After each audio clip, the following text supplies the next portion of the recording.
And welcome to a very windy Mansell Raceway for the Rotax O-Plate that's going to be taking part this weekend. 3 classes battling it out together: Mini Max, Junior Rotax and Senior Max.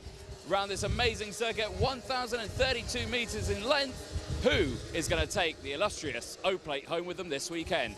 Stay tuned to find out. Well, hello, ladies and gentlemen, and welcome to Mansell Raceway for the Motorsport UK Rotax O-Plate, the Open Championship that will be taking part this weekend here at Mansell Raceway.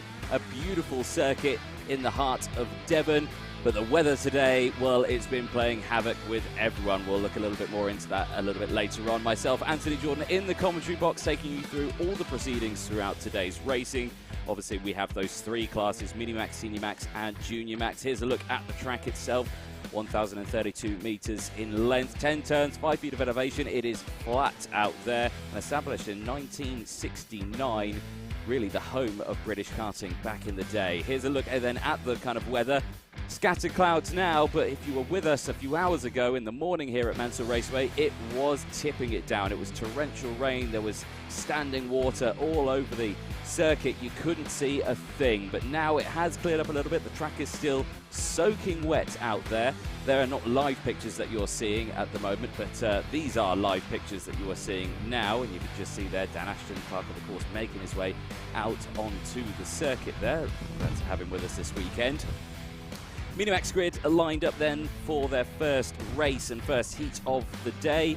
Down on the starting grid, there is the man starting on second place on the grid, Thomas Minspearing, 75 for the Argenti Motorsport team. And as you can see, wet tyres are fixed on that chassis. There's Noah Wolf, the 45, just behind. Previous O-Plate winner in the Honda Cadet class, and of course double GP plate winner from Kart Masters as well. What can he do from that second row? Again, keep a very close eye on Noah. There's William Murtaugh just behind, the 27, over to Dan Holland Racing team. Ollie Wise for KR Sport just behind as well. Another one of the Synergy Rebel drivers there. That's Jack West in the 92, starting on row 5, P10. Josh Whitcomb just behind there as well. Noah Pikes and Kai Veitch just behind as well for the Pebble Racing team as well. So plenty of action that we've got coming up ahead today. Karts are now heading their way out onto the circuit to start their rolling lap for the first race of the day, which will of course be Minimax for their race 1.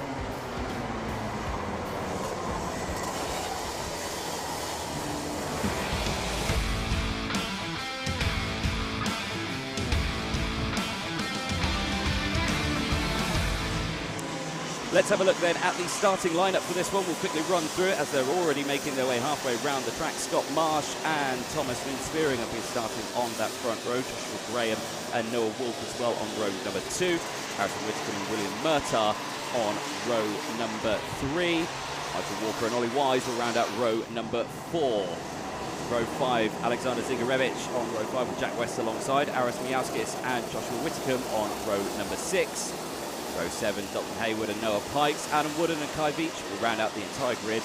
And, well, actually, no. Mias Anskas will round out the entire grid on row 9 by himself. 17 drivers in total in the Minimax class here as they exit out of the final section in towards the tram lines. Is it green flag? It's not. It's a false start, so they are going to be going around again. You see that nerves coming into play now in the Minimax class, because again, the track conditions have changed dramatically since the warm-up sessions this morning. This morning it was bone dry, I think, for the Minimax class, so this could be their first time out in wet conditions today. I think it rained about the start of the junior and the senior Rotax warm-up session, so they got a real good insight to what the track conditions were like out there. Welcome to everyone joining us on the live stream. I can see plenty of comments coming in already. Michael Burke joining us from Australia. Welcome. Gabe Belanca is here this weekend in the senior Rotax class, running with the Strawberry team. So keep an eye on Gabe Michael, from the Australian driver, see what he can do. He had a crash in warm-up this morning. He's okay, he's fine. Just the back of the cart for a bit of a brunt, but the mechanics working well on that one to get that sorted out. But at the moment, Minimax, they're the one we are watching so far. And here we go again, back lined up, waiting for the lights to go out. Lights out, we're off and racing, green flags out, here we go, in towards turn one. Good start then from the front row, everyone getting through, down the inside there, going, Noah Wolf gets that 45 plate down the inside, and immediately almost battling for the race lead, side by side with Joshua Graham. Graham holds on to it though, he's got the inside line here as they come into the complex, side by side with Scott Marsh now, who has to dive out of the way, and Noah's gone a little bit wide there, and he's going to slot back into place. Rest of the field coming through as well. Mijowski in the back of shot, also coming through, making places, and round goes there, the 22, 27, I think that was going around. That, William Murtaugh for Dan Holland Racing, that's not good. And he's going to drop down that order now, and he's not going to like that one bit. Breakaway then for the top three as they go through out of the bottom complex. Joshua Graham leading the way. I had a chat with Joshua Graham with a Paddock show that you can see on the Alpha Live YouTube channel. And he seemed like he was ready for today. He was ready, he was comfortable. So they cross the line then. Graham leads from Spearing. Whitcomb crosses the line P3. Noah Wolf back into P4 now from Scott Marsh, dropped 4 places from the start of that one. So not the best start for the number 2 seed. Adam Wooden there up 9 places. Fantastic start for the KR Sport team. Up into P6 from Ollie Wise, Singarevich. In 8th place from Weston Walker, down in towards the top hairpin now, and look at the lead that Graham's got already. Absolutely flying away in that Argenti Motorsport kart. Green flags out, so potential spin further up the road.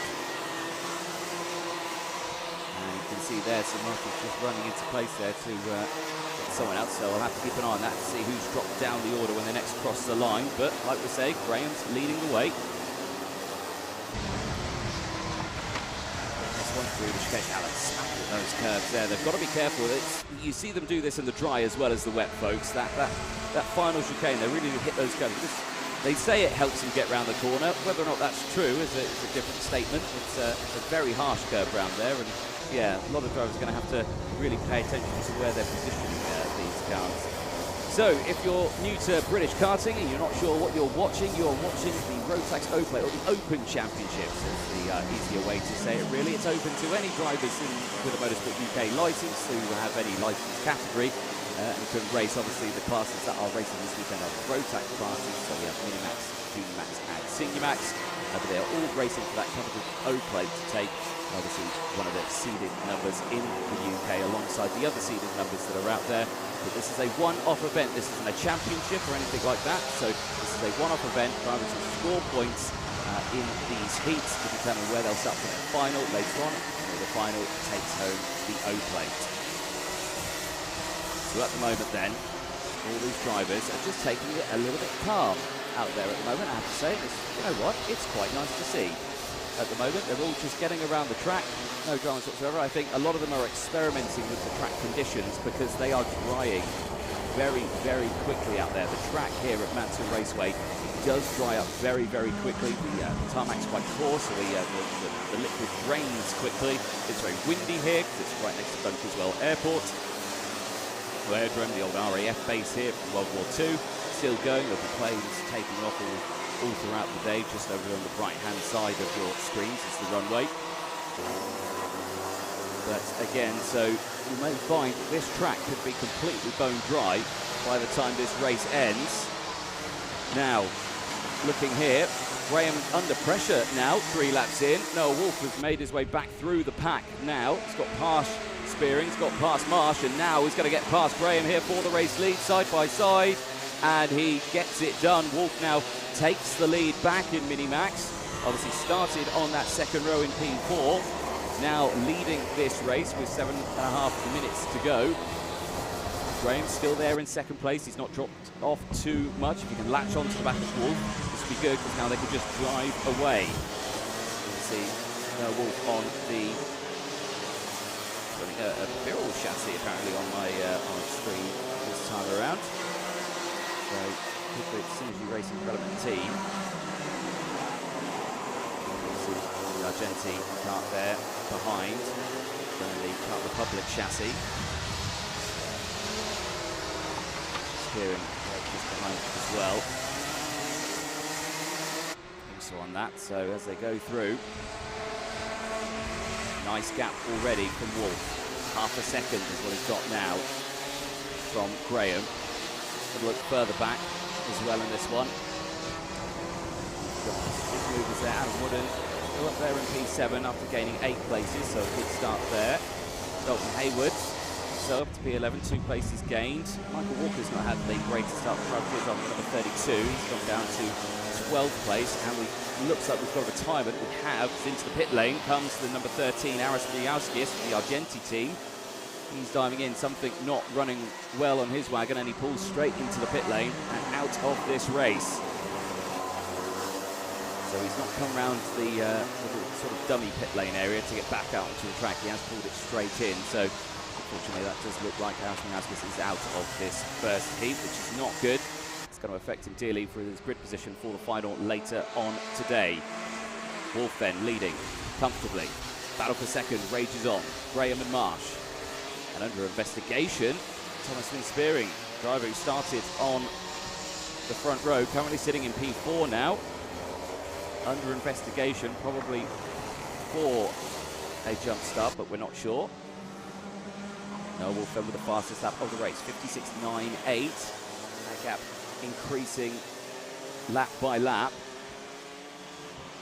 Out of the midfield complex they go. Good stuff from these drivers. Now, last year in Minimax, Blake Ticehurst took the O-plate at Warden Law. Obviously, no O-plate held in 2020 due to obvious reasons. Otherwise, the warning flag. Blake Ticehurst is here this weekend, but of course, he's moved up now into the junior category, so technically he's not fighting for his O-plate again because he hasn't got it in his class this time around. He can only keep it in a certain class and run it in that year, so he had to give it up when he moved to juniors. So he's here this weekend to get it back in junior class. Yeah, Noah Wolf, another fastest lap of the race. Away from the grid, we're watching this battle here for second. This is not second, this is 56th that we've got on our screen, sorry. This is Harrison Whitcomb and Ollie Wise. Now, Harrison out there for the Argenti Motorsport number 6. He's actually running with a broken rib at the moment, and he's still out here battling fiercely with Ollie Wise.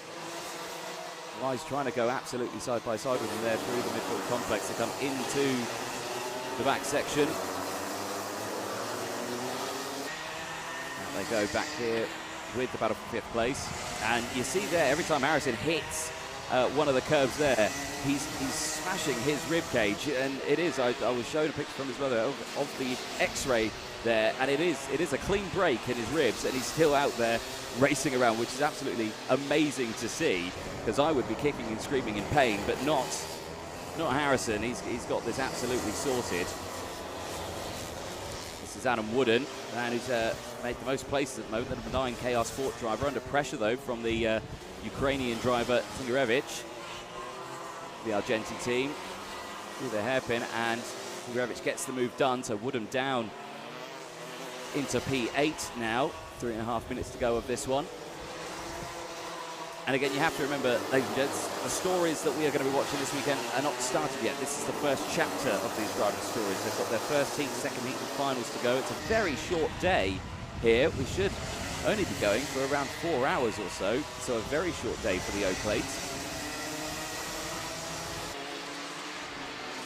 This year, down the main straight. Once again, 9 laps completed. We're on lap 10. Wolf again with the fastest lap of the race. Really driving away with this one. Clear by 2.1 seconds now. For Noah Wolf, 45. Looking to gain another letter in his arsenal that he's already collected through his years of cadet racing. Revich now with a warning flag as well. The 16 currently in P7.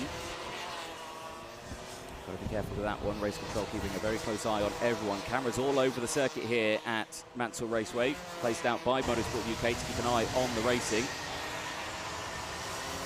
Into the final corner here. Oh, and dear me, look at that there on the 45. That's not the 45, sorry, I tell a lie, it's the 16 of Zingarevich. That nose cone does not look fixed very securely at all, so potentially a nose cone penalty coming for Zingarevich. which would be a disaster, because obviously that will be a 5-second time penalty that you receive at the end of the race for the drop nose cone. Plenty of spectators here on the banking. Of course, karting, a very popular sport in the UK. These drivers really showing what they've got here in these very changing and challenging conditions, because as we've been speaking and as this heat has gone, the track is borderline dry. There is a pretty much solid dry line out there on the circuit. I'm looking at the grid that's lining up next, and the majority are still going for the wet tyres still. The dry line is forming out there. So they've got to be careful, because the heat that they'll be getting into these tyres will be absolutely chewing them up. Still 1 minute to go on the timer, plus that one additional lap. Wolf again, fastest lap.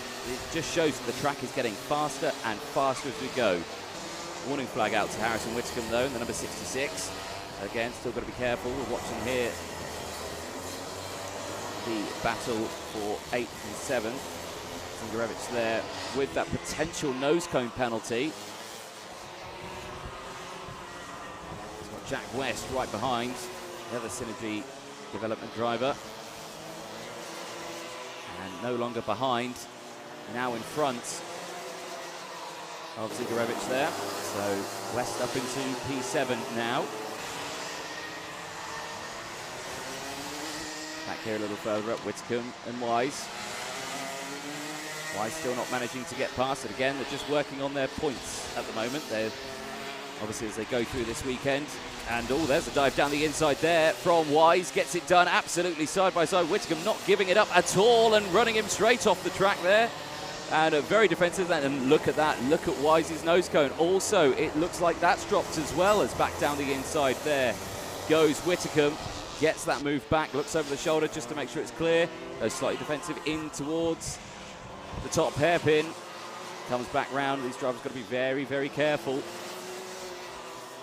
Again, they'll be spotted for those nose cones when they come into the pit lane, so they'll have to be careful for that one. Timer strikes 0. Last lap board will be out this time. Back here with 5th and 6th place.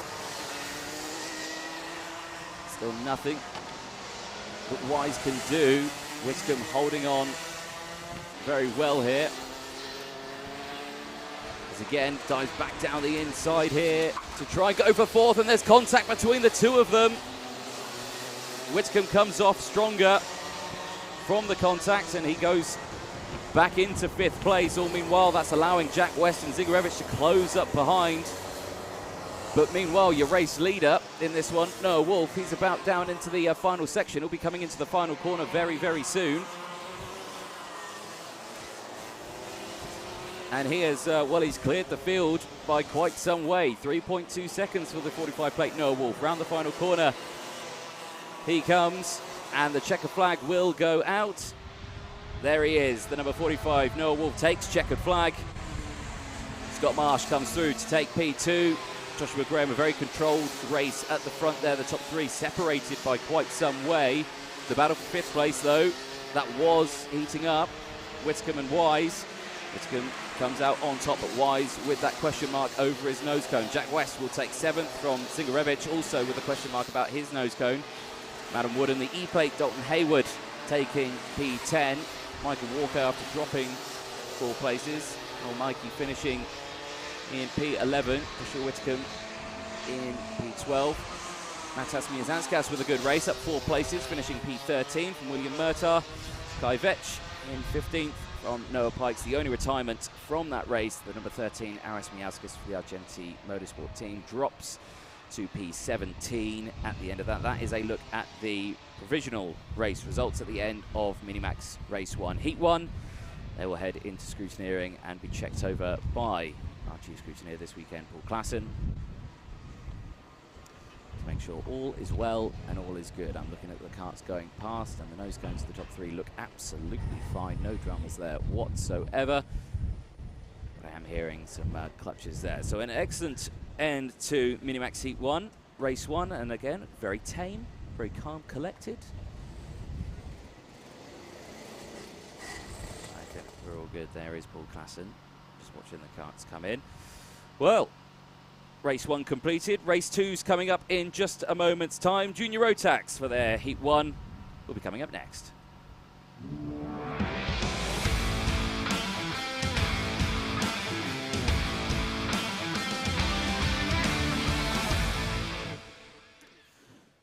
So, a much more packed grid this time around. 32 drivers competing for the O-Plate this year. And as you can see, tire pressures being checked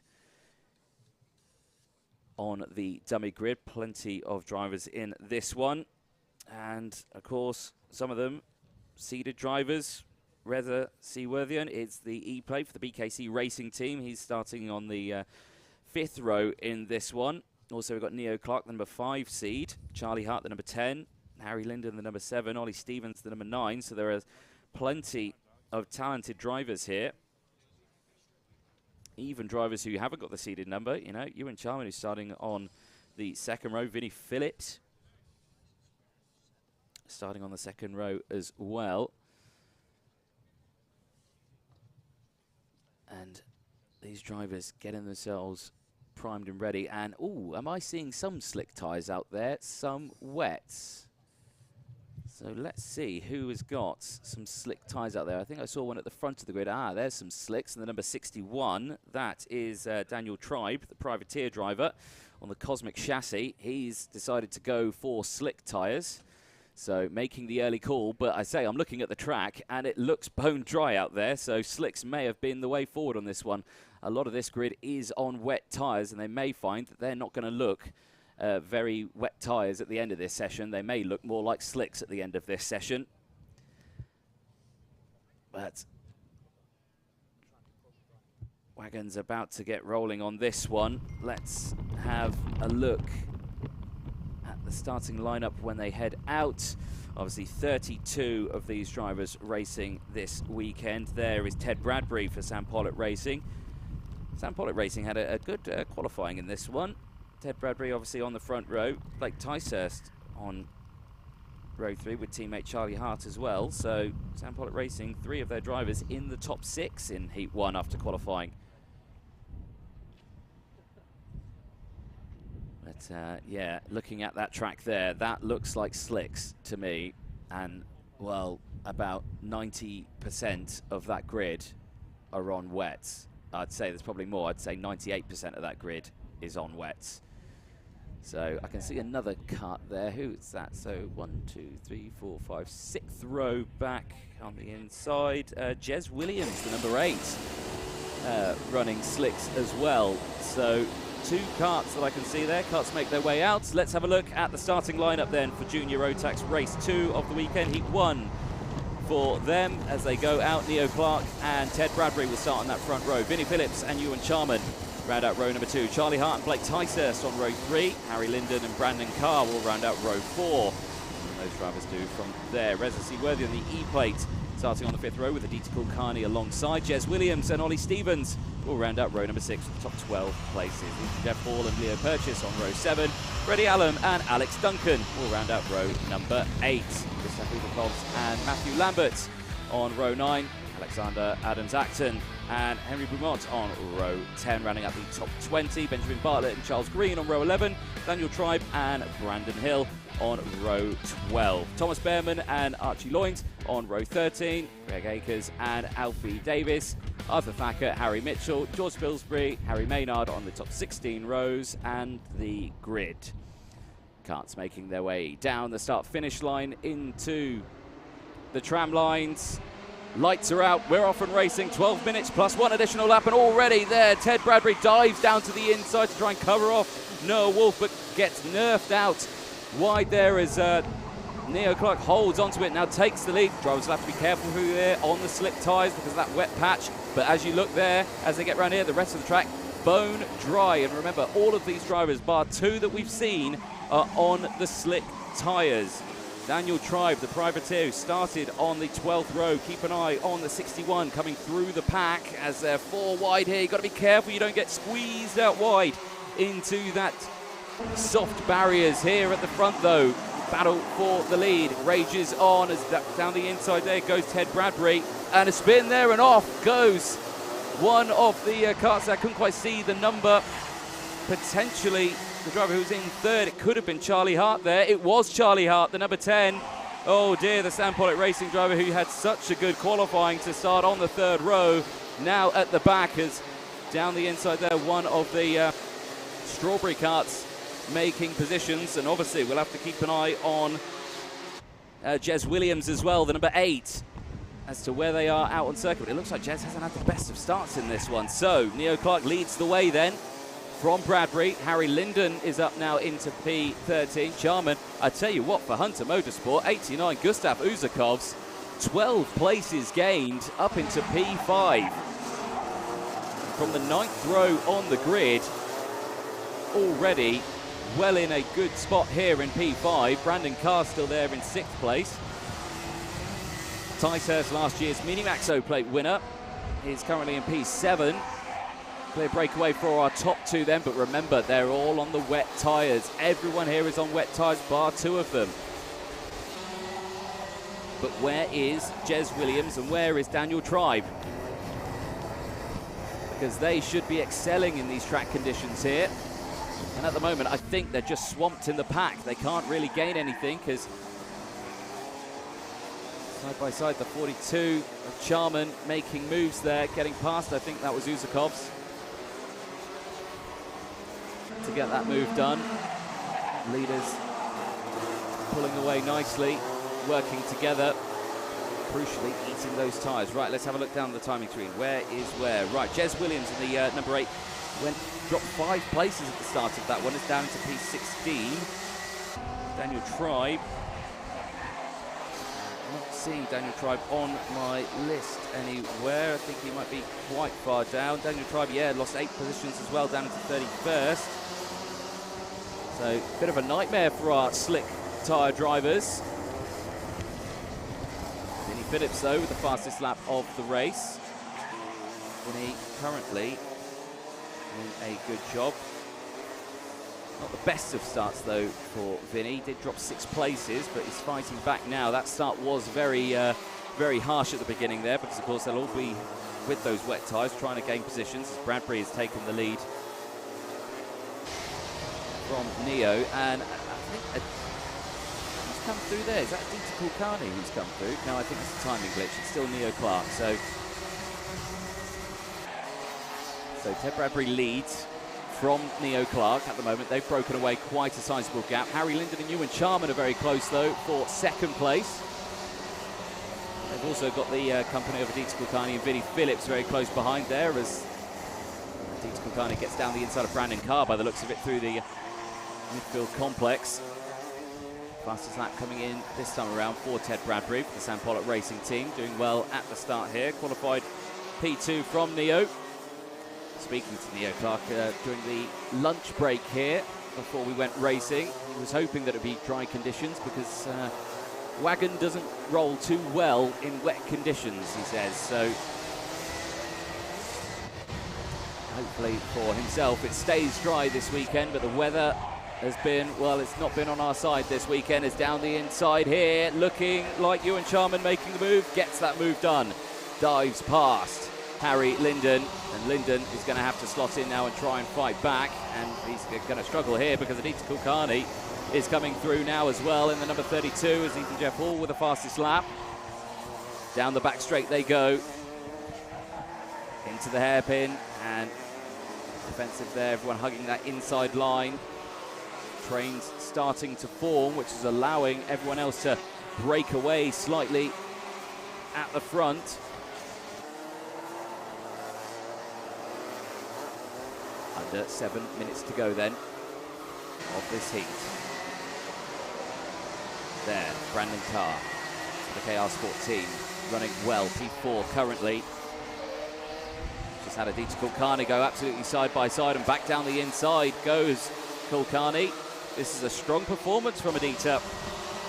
Aditya getting the first podium at Lark Hall in the Rotax class as well a few weeks ago for the British Kart Championship. So Aditya really shining this year with the Argenti team, as Jez Williams now gets the fastest lap of the race, 50.20, and that is considerably faster than everyone else out on track running on those wet tyres.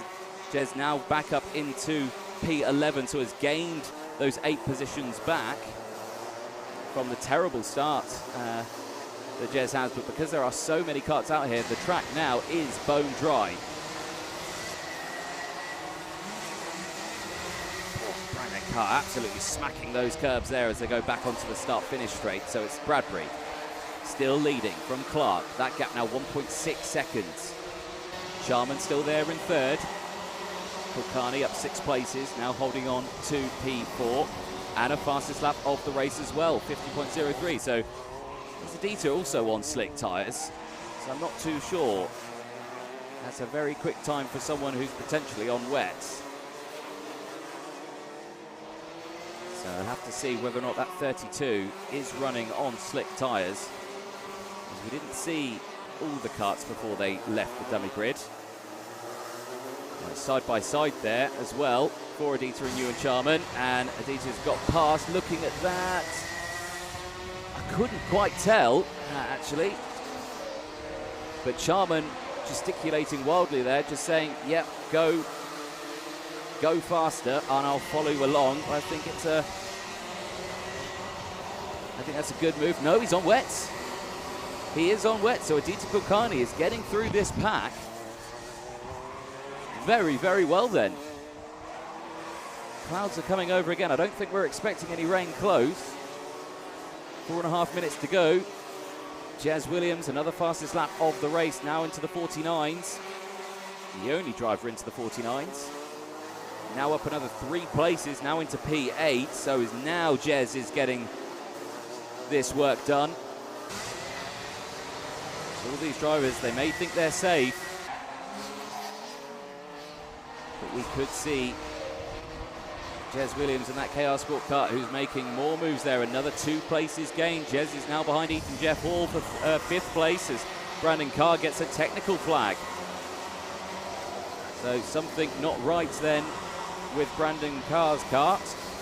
As again, Jez Williams, there it is, 49.8, is eating his way through this field behind Ethan Jeff Hall there, but these drivers won't be able to do anything. Yes, you can defend as much as you like, but you're on wet tyres. You're not going to be able to have the traction, the grip that Jez Williams will have in this on his slick tyres. They come through. There is Jez Williams in the number 8, so he's managed to get past Ethan Jeff Hall and Ewan Charman, who are now scrapping themselves, who are both on wet tyres. Jez Williams now up to P5. 3.5 minutes to go. Could Jez get the heat win here? How far behind now is Jez from the other driver? He's only 5.6 seconds. Oh dear, and there the 77 that's off the track. That's Charles Green, the privateer, this weekend. And that's not gone well at all. Where is our other driver who was on? Daniel Tribe. Hey, Daniel Tribe now up 2 places from his starting spot. He's in 21st place now for the privateer, so not managed to get through the grid as strong, but has managed to claw it back because he was right at the back of the grid. He had a terrible start, did Daniel Tribe, so he's done a fabulous job to get that car back up into his position. There's Ted Bradbury leading the way. There is Neo Clark in 2nd place. So again, those wet tyres will be looking more like slicks as this race goes on. They will have chewed them up, which could be a disaster for later on in this day, because if it does rain later on, they might find they could need those. Brandon Carr with the black flag now, so has ignored his meatball flags, his technical flag, after an issue with the kart. We're not quite sure what the issue is. Now has just received a black flag. And that will mean he will be disqualified from this heat, receiving no points, or receiving maximum points, I should say. Meaning that he's not going to have a good time there. And there's a kart going very, very slowly. Who was that? Just at the side of the shot. Can't quite see. So then, Jez Williams has got himself up now into P3. 8 places gained. There is Jez on those slick tyres. Track completely dry out there. Brandon Carr's now into the pit lane. I couldn't see an issue with the kart as it drove past.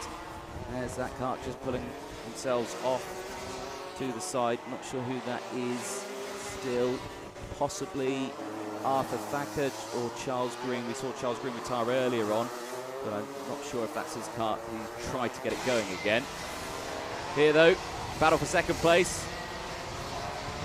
Neo Clark now defending second from Jez, but can't do anything. Jez's superior traction out there on the slick tyres will just decimate Neo Clark, and Neo will have nothing to do but concede the place. And you can see now that dry line definitely forming in the middle of the pack as well. There are lots of places on this circuit where it could be dry, but there are streams that flow across the track while the water is clearing, and that's what causes the issues for slick tyres. But at the moment, there has not been an issue with this whatsoever. What's the gap now between Bradbury,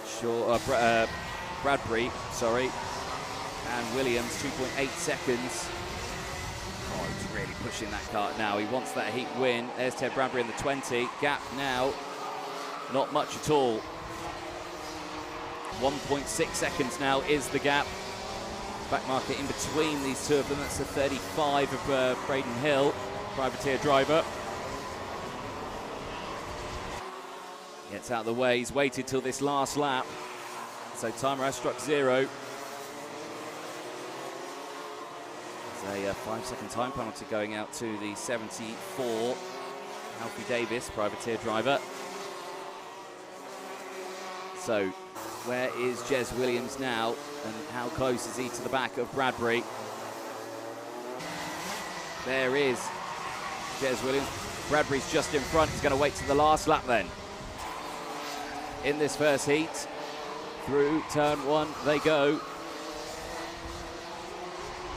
Much cleaner for Williams, who's latched right onto the back of him now. Now, Bradbury can defend this. This is full position, but he's going to have to play this very, very carefully. He's just looked over his shoulder now and he's gone, crikey, where did you come from? Thought there was no one there before, and now Bradbury's concerned. Now he's defending. Now he's holding that inside line, but he's got absolutely nothing he can do as Jez Williams goes around the outside into the bottom section and has got it done, and Bradbury can't hold on to it. Bradbury tries to go back down the inside, but he just can't get the traction out of the corner, and Jez Williams takes the lead with 1 corner to go here in Heat 1 for Junior Rotax. Jez Williams crosses the line, takes the Heat 1 win from Ted Bradbury. A fantastic drive from Bradbury to hold on to second place. But Neo Clark will take third from Adita Kulkarni. Ethan Jeff Hall will take P5 from Ewan Charman, Blake Tysers, Vinnie Phillips, Freddie Allen, Harry Linden, Alex Duncan and Gustav Uvskov rounding out the top 12. Rest of the field coming across. Daniel Tribe there crosses in P15 at the end of that one, gaining 8 places on the slick tyres. And the rest of the field coming through shot now. There's a look then at the provisional results at the end of Junior Rotax Race 2 Heat 1. And the Welshman Jez Williams takes Heat 1 win after a fantastic drive on those slick tyres. And I feel more gifted that one more than anything, because a lot of drivers there, a lot of teams going for the wet tyres. And I'm looking at the karts as they come in now, and I can see those wets are not looking very wet anymore. Few retirements in that one. 3 retirements. Brandon Carr after technical flag, then black flag. Charles Green, 77, and Arthur Thacker all retiring from that race. So a very, very interesting Junior Rotax Heat 1. More races coming up in just a moment's time. Stay tuned. Senior Rotax for their Race 3 Heat 1 will be taken to the circuit in just a moment's time.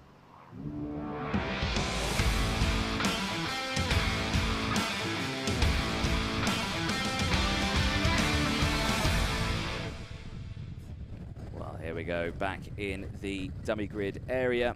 and we can see the karts getting themselves lined up. There is the 37, Sam Stansbury, the privateer driver, starting on the 5th row, P9. He's got Brandon Klein-Nanglevort just behind on the 6th row, and the number 19, Coles Cup, running as... oh no, he's running with Coles Racing this weekend. There, Gabe Balanka, the Australian, starting on that 7th row. Not the best qualifying for Gabe, and of course warm-up this morning, that back of that kart did go into the barriers at turn 1, so had to be repaired, but thankfully not a lot of damage. There's Kieran Kay, Sport on the Cosmic chassis. Very distinctive helmet design there for Kieran, very experienced driver. And that's 73.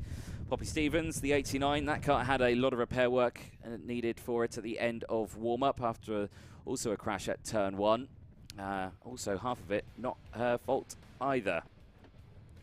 Went into the barrier, and then another driver came steaming in and clouted into the side of her kart, causing heavy rear-end damage and a bent axle.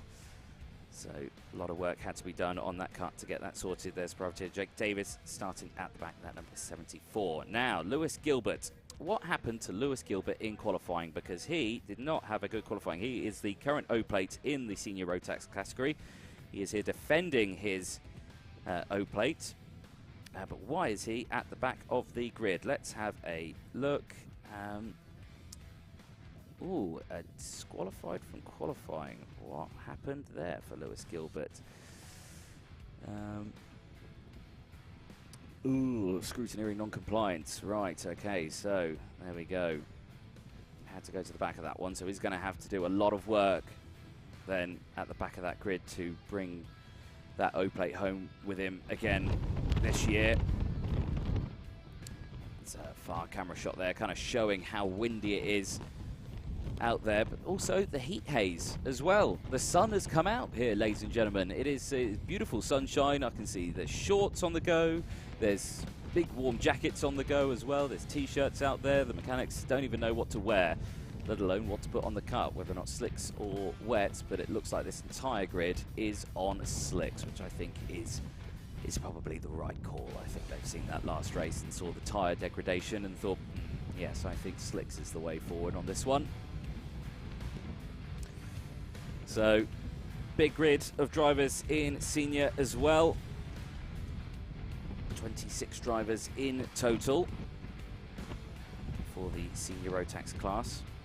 This year's ABKC O-plate 2022. Cuts fire up, they'll head out. Let's have a look at the starting lineup then for Heat 1, Race 3. Kai Hunter and Matthew Higgins will lock out the front row here. Clayton Ravenscroft and James Johnson will round out row number 2. Leo Henderson and Amelia Nelson on row 3. What can Amelia do local to the track? Running on that 3rd row, Guy Cunnington and Will Ellswood on row number 4. Sam Stansbury and Archie Brown, the flying mullets himself, back on the grid here, starting on P10. Brandon Klein-Nanglevort and Theo Frederick on row number 6. Gabe Balanka, the Australian, on the 7th row with Jay Lewis alongside. Cameron Crockett and James Tomset on row 8. Kieran Kay and Joshua Carrad, the E-plate, on row 9. Riley Stevenson and Ryan Luscombe running out the top 20. Poppy Stevenson and Jamie Tilsed on row 11. Ronnie Smith, Lucas Ivaskavicius and Jake Davis and Lewis Gilbert round out the grid. Lights out, we're off and racing. Heat 1, Race 3 is underway for Senior Rotax in towards turn 1. Good clean start this time around, everyone getting round into the middle complex now. This is where it gets tight and twisty. This is where drivers will have to watch out. Couple running slightly wide as they go through. They exit out, back down into the back hairpin. Everyone getting through there nicely. No one running wide into the barriers, which is good to see. So Kai Hunter looking like he's held on to that race lead there as he goes through.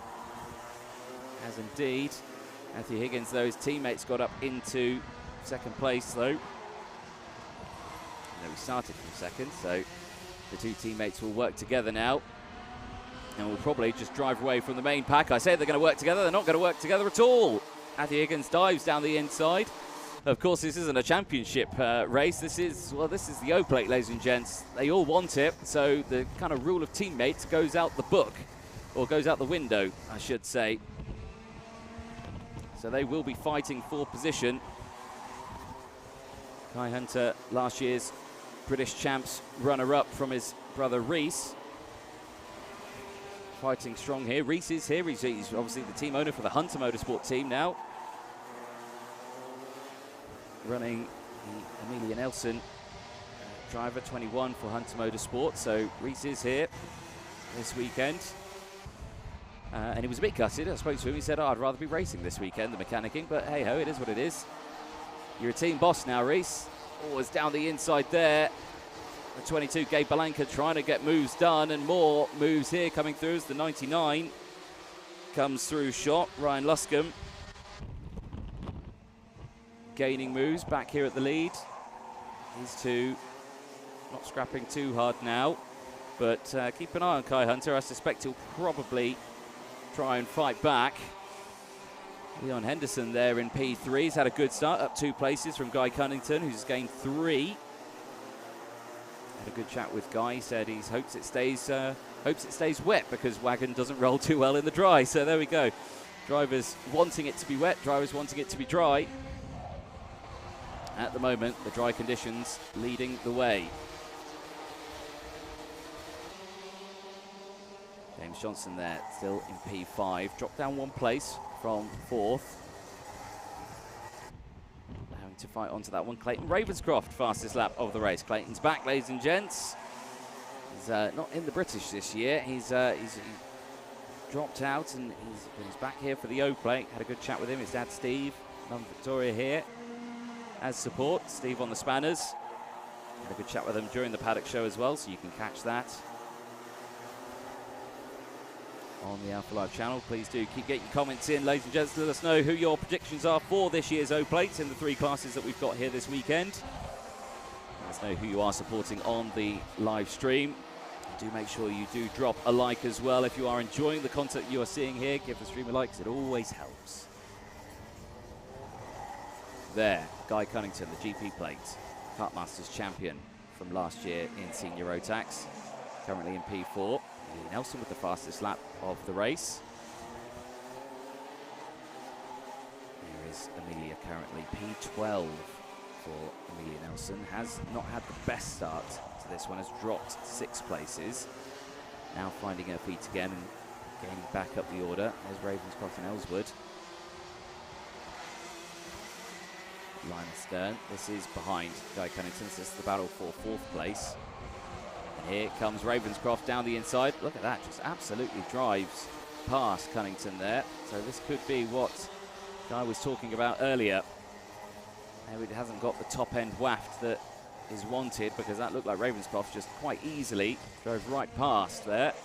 Ellswood, the 6th seed, with the fastest lap of the race this time around, 46.8.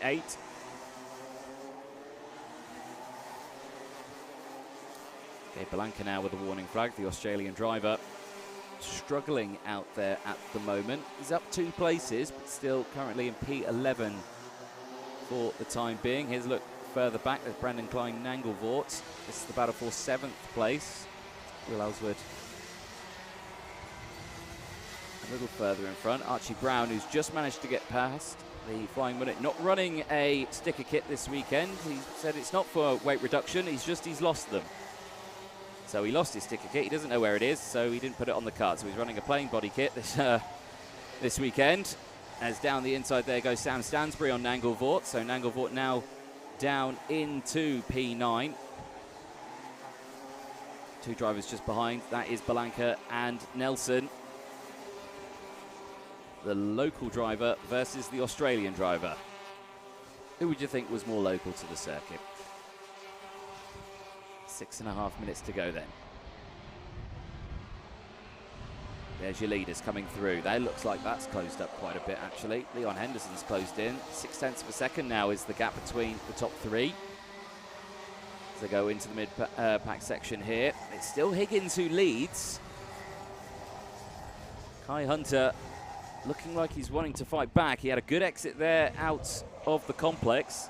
towards the hairpin now, not going for a move down the inside, thinking against it. Probably seen behind and can see Leon Henderson there. If they do start scrapping, though, this will allow that group behind to close up as, oh dear, the 89 Poppy Stevenson for the JMS Karting has pulled into the pit lane. So I suspect that damage from that crash in warm-up this morning is coming back. Down the start-finish straight. Sideways under braking, getting it tucked in. Such a fast corner here for turn 1 at Mansell Raceway. You gain so much speed and momentum down that start-finish straight, and you can just carry it all through turn 1. It can really play havoc with the neck muscles, and I'm sure these drivers will have been working on that quite a bit, as once again Kai Hunter really wanting to get past here. Higgins not allowing it to do so. He's not defending his Higgins, he's just positioning that car perfectly just to stop Hunter going for a move, but he might not be going for a move.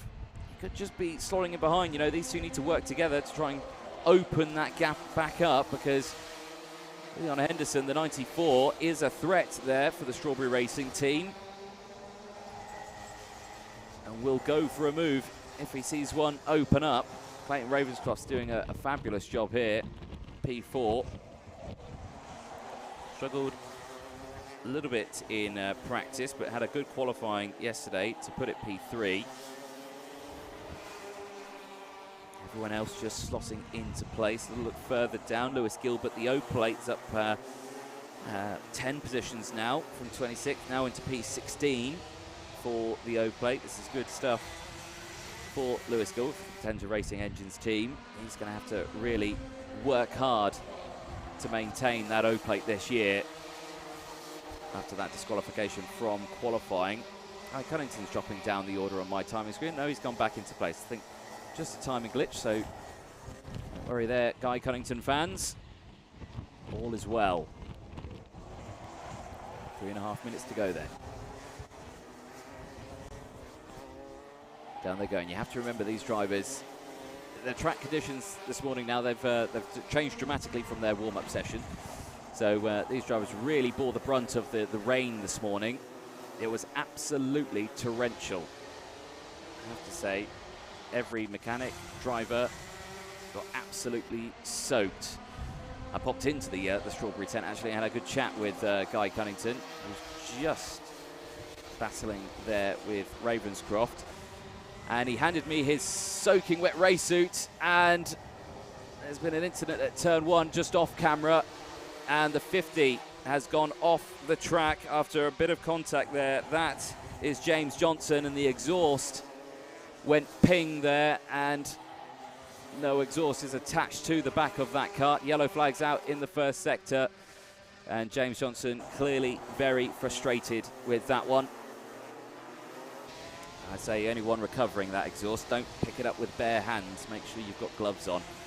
In fact, don't touch it at all. It will be absolutely red hot, that exhaust. Coming into the yellow flag section here, so no overtaking for these drivers.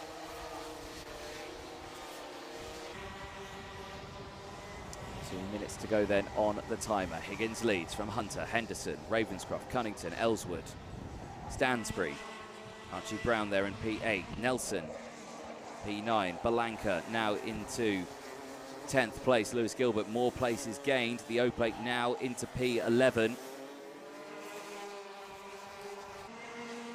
Keep an eye out for that pink helmet and O plate, see how far up the order can get. But it's starting to close up a little bit here, because Ravenscroft is catching up to the back of Henderson faster than what Henderson is catching up to the back of Hunter. As they go through, the two DHR teammates now clearly working together in this latter stage of the race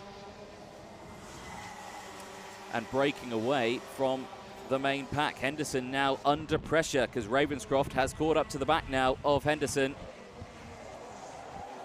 And down the inside goes Ravenscroft, gets that moves done. And oh dear, that is Brown, the flying bullet himself, and the 21 of Amelia Nelson. And That kart was very much affixed on top of the other. That was in the mid-complex section. So a disaster for the privateer driver. Yeah, he's not going to be too happy with that one, is Archie Brown. And more coming together. That's Kieran Kay and the 42 as well. That's Jay Lewis, the privateer. That's at the bottom section of the track, and that kart not firing. And he's going to have to pull that kart off the track. Debris being cleared up at turn 1. Yellow flags still out. So incidents all the way around this track. Meanwhile, these drivers here have just been cracking on. 18 seconds left on the timer. So they're going to cross the line with a few seconds to go. So 2 laps left in this one. Last lap board will be out this time to these drivers as they go through. Higgins and Hunter absolutely line astern. Ravenscroft, who's slowly clawing in, is running actually faster than these two by some 0.4 of a second per lap. So keep an eye on Ravenscroft coming through. Last lap board will be out this time, like we've just said. Drivers will have to nurse their way through all the yellow flags that will be out there for the time being. I think all the yellows have actually cleared now. And I think everyone deemed to be in a safe place. Now there is still yellow flags in that bottom section, so no moves can be made down at the back section of the circuit. Cross the line then. Final lap board comes out for Senior Rotax Heat 1. Now we'll start to see some moves coming in, because remember, this is just a one-off event. So Hunter will want to get past Higgins, and Ravenscroft gets it done. Clayton Ravenscroft down the inside into the mid-section of the track gets that move done. That's allowed Higgins to break away now. So Hunter became the hunted there and is now in P3 and has got the very close company of Guy Cunnington. Very close behind. Leon Henderson there as well. Has dropped back down to P5 now. But absolutely nothing anyone can do here about Matthew Higgins. Out of the final corner he'll come, and the checker flag will be seen for Heat 1 for Matthew Higgins. Ravenscroft will take second place after that move on Kai Hunter, who takes P3. Cunnington will take fourth place at the GP plate from Henderson. Ellswood will take sixth from Stansbury. Gilbert, with a great recovery drive from the back of the field, will finish P8 from Gabe Belanca. And Theo Frederick, a privateer driver, with a good run there. 2 places gained, finishing P10 from Riley Stevenson. Brandon Klein-Nangelvort finishing P12 from Luscombe. Smith, Tomset, Crockett, Archie Brown, after his coming together there with Amelia Nelson, will finish P17 from Joshua Carrad. Kieran Kay, after his coming together, finishes P19. Jake Davis, I should say, finishes in P20. 5 places gained. Amelia Nelson crosses in 21st, dropping 15 places from Lucas Ivaskavicius, finishing in 22nd. Jamie Tilsed rounding out the field of 23 karts that finished. 3 retirements: Jay Lewis, James Johnson and Poppy Stevenson from heat number 1. Of course, all those results pending Paul Klassen. I'll head into scrutineering to make sure all is well with the wagons. Well, that's the end of the Heat 1 spells. Heat 2s will be coming up, and of course the points from these two will determine where they start for their finals later on today. Karts are lining up on the dummy grid for the next group. So race 4 of the weekend, Heat 2, Minimax, is coming up next.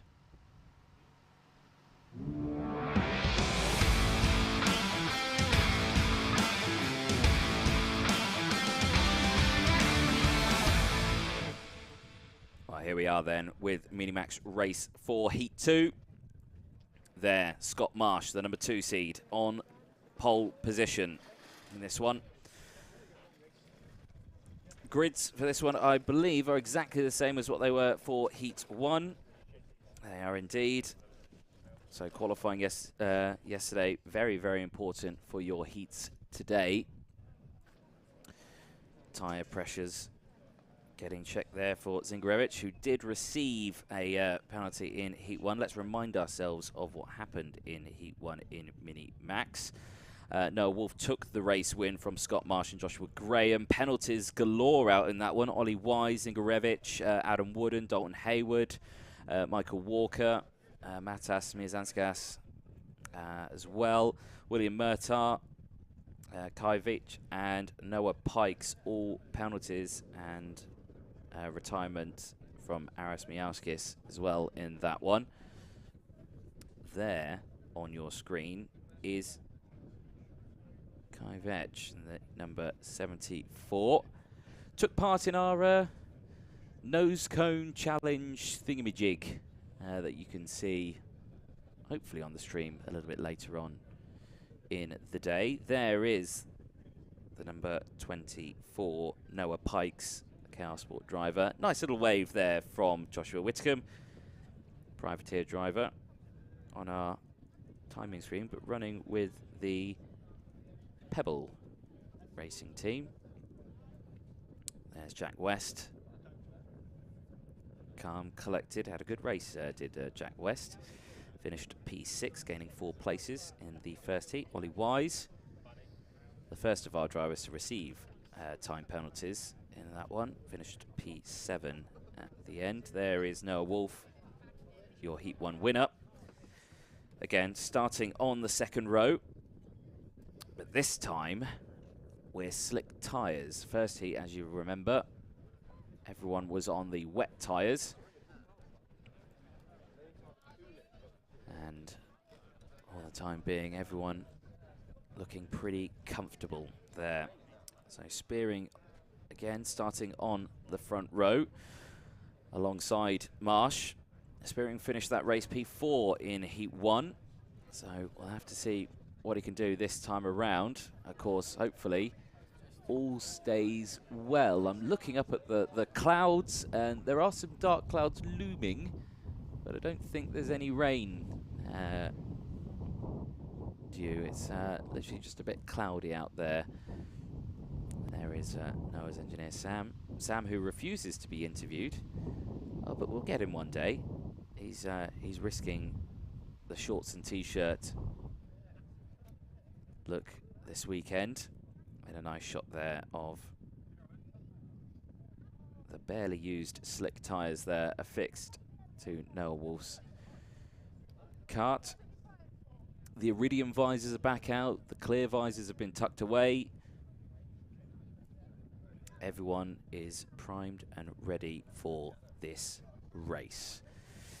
Heat 2, and now again to remind everyone of how sort of the point system works for this one. Drivers race for intermediate classification points. First place receives 0 points. Second place, 2 points, 3 points, 4 points, 5 points, all the way down.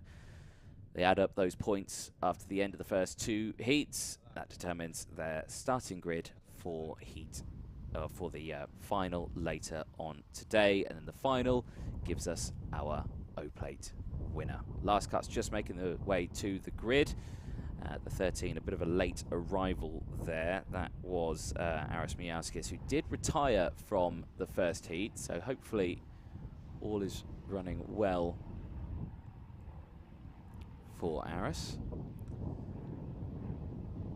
So a little bit of jostling there for the number 32, Michael Walker. Mikey Walker, the privateer, not... well, he's got it fired up.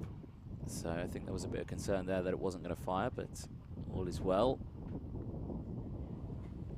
So karts fire up. They'll make their way out on track. Let's have a look then at the starting lineup for Race 4 Heat 2 for Mini Max as they make their way out onto the circuit. Exactly the same pretty much as what it was for Heat 1. Scott Marsh and Thomas Spearing will take to the front row from Joshua Graham and Noah Wolf. Harrison Whitcomb and William Murtaugh will round out row 3. Michael Walker and Ollie Wise on row 4. Zingarevich and West on row 5. Miauskis and Whitcomb will take row 6. Hayward and Pikes on row 7. Wooden and Veach on row 8. Mierzanskas, Matas will round out the field. Row 9, 17 drivers in total. Let's see if they can get a clean start first time of asking, because they were the only grid in the first heat section that didn't get a green flag first time. There's a look at the intermediate classifications. There are the points that they have earned through Heat 1 so far. So Noah Wolf with the 0 points from his race win. Scott Marsh is 2 from his second. Graham 3 from his third place. Let's see what happens this time around. Green flag's out, we're off and racing. Off they go then in towards turn number 1. Heavy on the brakes there as everyone dives through, everyone running a little bit wide. And Harrison Whitcomb coming through. Whitcomb from the near the back of the grid comes through, almost gets the race lead, slots back into 4th place. Whitcomb from 5th on the grid, looking like he was going for the race lead through turn 1. Slots back into P4. Or P5, I should say. He's not gained anything from that one. It looked like he'd nearly gone to the lead. Wolf then, bit of jostling there, side by side, tried to go for the race lead. There on Marsh and Spearing. But Graham leads the way once again. Early start into this one, same as what happened earlier on. Marsh there in 3rd place, so they'll come across the line. They'll finish lap 1, and a brilliant exit there for Wolf. Absolutely nails the curb, but gets the great momentum out of the corner, goes down the inside. Marsh follows as well, so Graham has to concede the 2 places. Slots back into P3. Now Spearing behind and back down the inside. Here goes Graham, but can't quite get it done, so Graham slots back into 3rd. And again, you've got to remember, all these drivers are just fighting for these positions. It's a one-off event, it's not a championship. They just want the points. They want the best starting place, and Wolf gets nerfed out wide slightly there by Marsh. Marsh gets the move done. Nicely done through the mid-complex section. Out of the bottom corner, and there we go. Whitcomb saying, think. Let's go, let's not scrap. Let's try and close up as much as possible. Wolf, the only one hitting that exit curb. Tucking in as much as possible. Looking out of the slipstream here. Goes Graham, gets it done. Whitcomb tries to follow as well. Wolf holds it, and you can see Wolf there not happy, just saying, what are you doing? We need to catch. We need to catch Marsh, not battle and let him get away. Rightly said as well, because if Scott Marsh does get this early breakaway, he could potentially just walk away with this Heat 2. Again, Wolf running a little wide there out of the mid-complex section. Whitcomb wanting to come through. Of course, remember, Harrison running with that broken rib, so how on earth he's not kicking and screaming in pain, and he's just flying around this circuit, clouting the curbs. We'll never know. Into the slipstream then, everyone tucking in, no positions gained here. Everyone cool and calm. Into the midfield section. Whitcomb down the inside of Wolf. Wolf has to concede the space, almost loses another one to Spearing as well. So Thomas been Spearing trying to get down the inside and successfully does so. Wolf, the driver who was setting fastest lap after fastest lap in Heat 1, driving away with the race win in the dry conditions now, is struggling. Falling down this order, Ollie Wise is there now, Mikey Walker in 6th place. Jack West still there as well. Adam Wooden, another good start for Adam. Zingarevich not with the best starts, dropped 1 place already. Matas Mianzanskas with a good start, up 4 places for the number 12. As down the inside there, and a change for the lead as Graham retakes it. Marsh now down into P2. Whitcomb wanting to get involved in this one. Not managing to get it done. Spearing there in 4th. Look at this long train now that's formed. This is why we like the dry racing conditions, because everyone can get their kart up at the sharp end. Here at Mansell Raceway, down the back straight into the final chicane. No moves gained into the chicane, which is probably the best thing to do. You probably don't want to go for the overtakes into the entry of that chicane, because you'll lose all momentum on the next straight. You'll want to get the move done at the exit, or maybe dive down the inside at turn 1, but then you potentially lose momentum and can get taken out and go a little bit wider and get the undercut done on yourself. Whitcomb now gets back into second, and Marsh back into the lead. So Graham back down into P3 now, and Whitcomb saying, come on, think. Let's try and break away now. But again, this is the classic thing that we see from Minimax, and especially in these open championships. It is open to anyone to take that race win. Team orders go out the windows. And these drivers are all battling for themselves. And he moves down the inside there at turn 1, all fine and clean. No drama here at all. There's Wolf. Still dropping down the order there, still P5. Here's a look a little further back now as well. The E-plate of Dalton Hayward. Just have William Murtagh dive down the inside here, and the number 12 coming through now of Miazanskas. Gets that done. The white helmet there in the Argenti kart. Oh, there, almost. Almost gets the back end absolutely taken out of. That was Kai Vetch coming through. The privateer driver. Also running with the Pebble Racing. Also puts in with the Pebble awning. 6 minutes to go then. Back to the lead and everything closing in nicely. No one breaking away in this top section. Marsh struggling to break away despite the fact that everyone's battling behind, spearing down the inside of his teammate Whitcomb. Whitcomb holds on to it. Now Marsh has got the gap.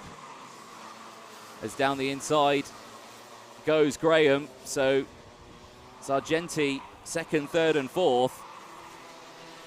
And they are all scrapping. Noah Wolf has managed to get back into P4, has demoted one of the Argenti drivers down. It looks like that's Thomas Spearing, who's dropped down now into P5. There's a look at the intermediate classifications. It's all chopped and changed now. So Marsh now, with the lower of the 2 points, would technically start on pole position for the final later on today. Wolf would start alongside from Graham and Whitcomb. So again, it just shows that every position gained here is a potential for a second row start or a first row start. Marsh now driving away with this one. All eyes on this battle for fourth place because everyone's starting to close in now as well. Michael Walker at the back of this one. Young Mikey doing a fabulous job as a privateer. Top privateer at the moment out there. Currently in 6th place. He's got Spearing for company just in front as well. Adam Wooden also in this fray as well.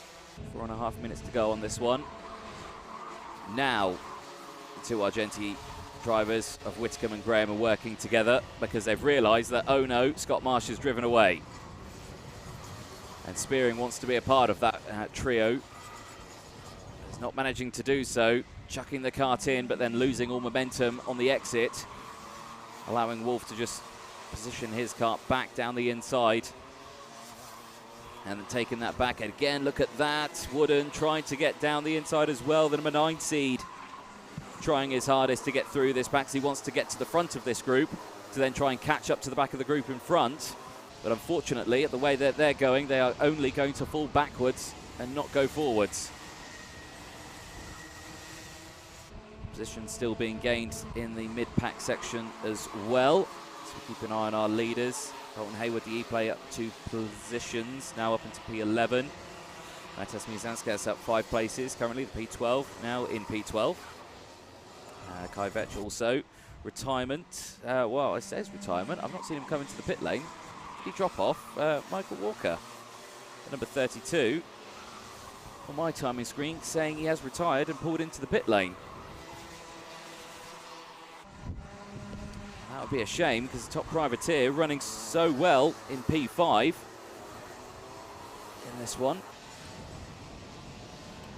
Whitcomb privateer currently in P16. Noah Pikes in 15th. Harris Miauskis in 14th. Harris not having the best weekend here. Part of the Argenti team, but unfortunately that wagon not rolling too well. Back here at the front, Whitcomb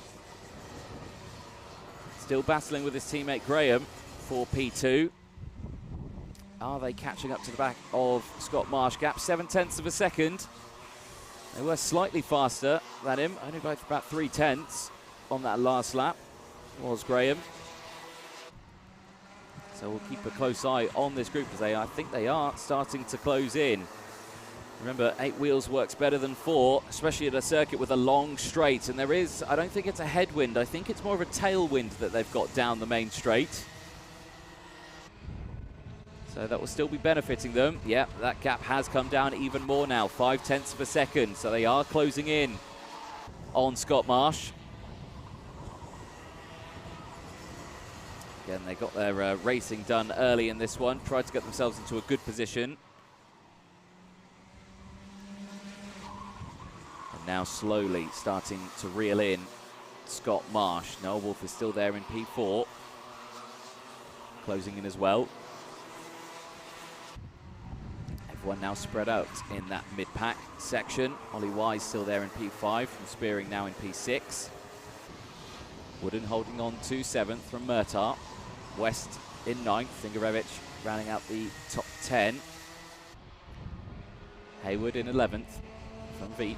Then it's Mijauskis, Pikes, Miezanskas, Whitcomb and Mikey Walker with a retirement.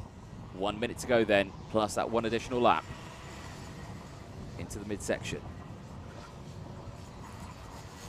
These two drivers working well together, just trying to close that gap.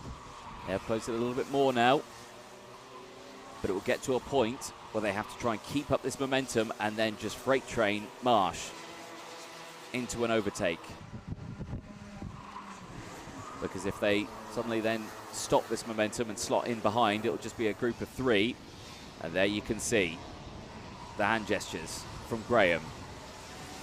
Let's just keep going. Let's close up. We're gaining on him.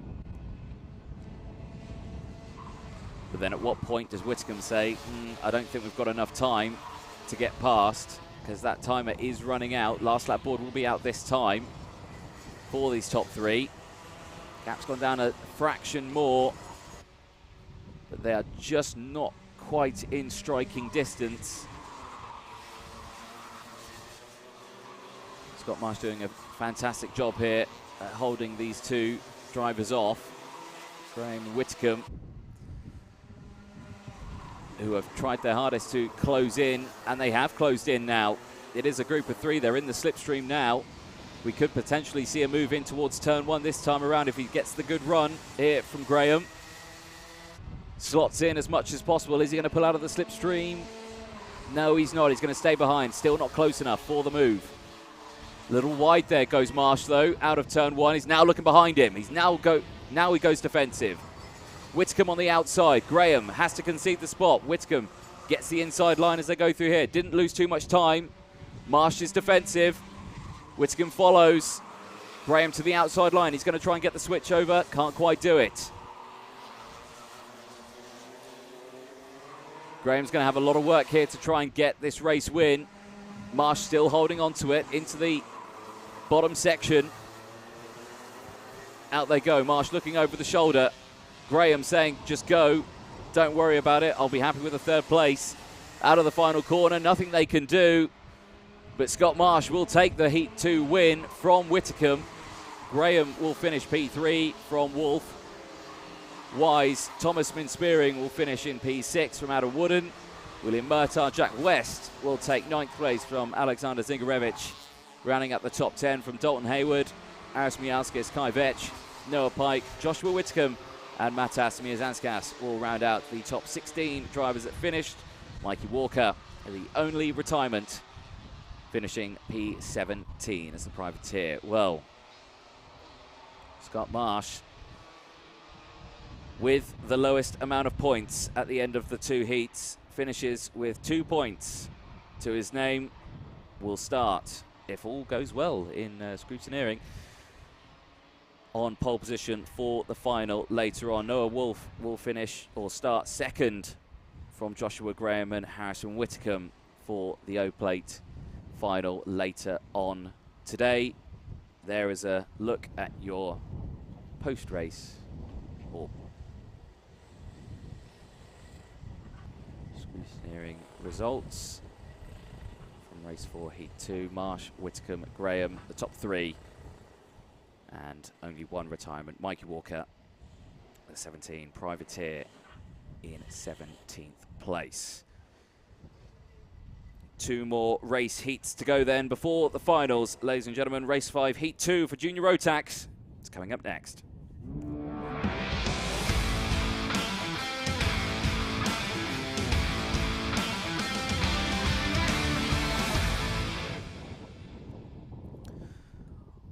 Well, welcome back, ladies and gents. And as you can see, drivers are lined up. Nearly a full grid here for Junior Rotax. 32 drivers line themselves up, ready for their Heat 2. Let's remind ourselves of what happened in Heat 1 earlier on today. Jez Williams took the race win after starting on those slick tyres from the rest of the pack, who were all on wets, bar one other, the 61 of Daniel Tribe, also running the slick tyres in Heat 1 as well, on a very quickly drying track. This time around, though, everyone on the slicks. So this is going to be a much harder race this time around, and a much faster one. There is Jez Williams, Heat 1 race winner. Still starting in that mid-pack section on the 6th row.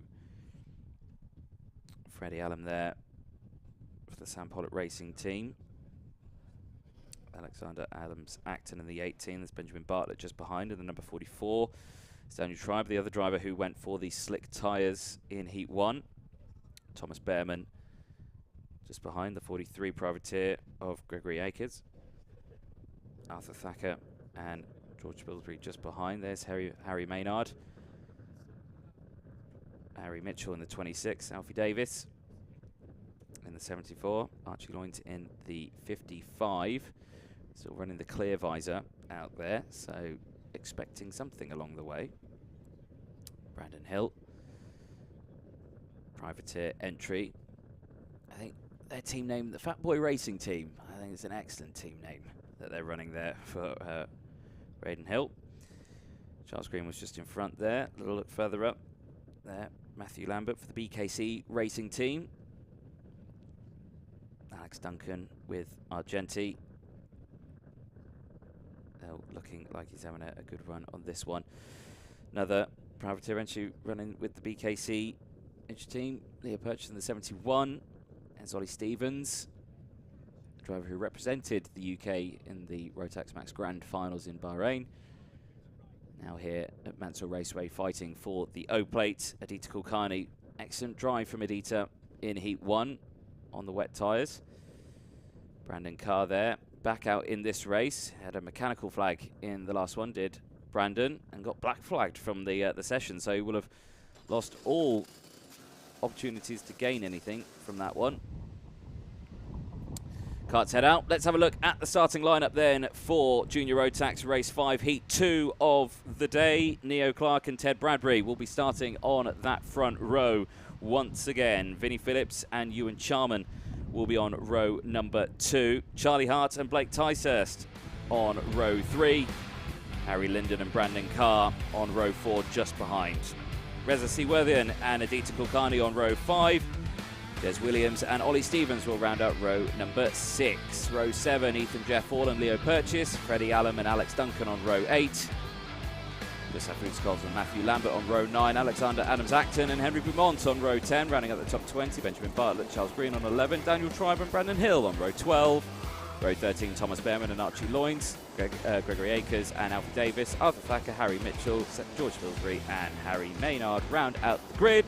We got through that just in time because they're on the start-finish straight already.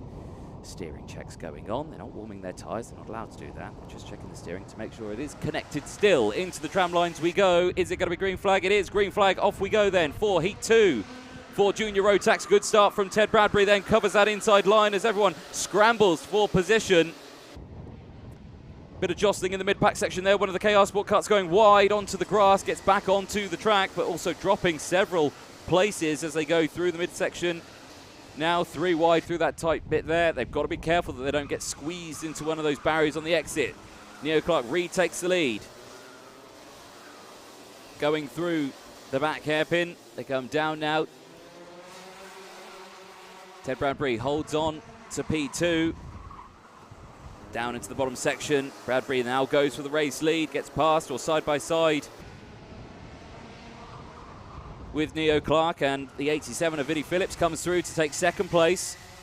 So they'll cross the line. Bradbury leads from Phillips, Clark, Charman, Linden, Hart, Ticehurst, Kulkarni, who's making moves now in the mid-pack as well, in the number 32. Charman there, battling hard with Charlie Hart. Charlie trying to find a way through, but Ewan holding off for the time being.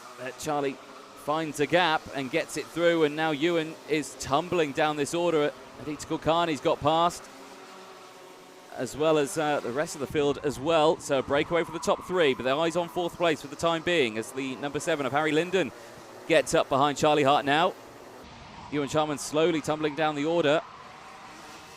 Even Jeff Hall coming up. Reza Seaworthy on the E plate struggling down into P13 now as well. That's what's still raging for second place as Vinnie Phillips wanting to make moves here.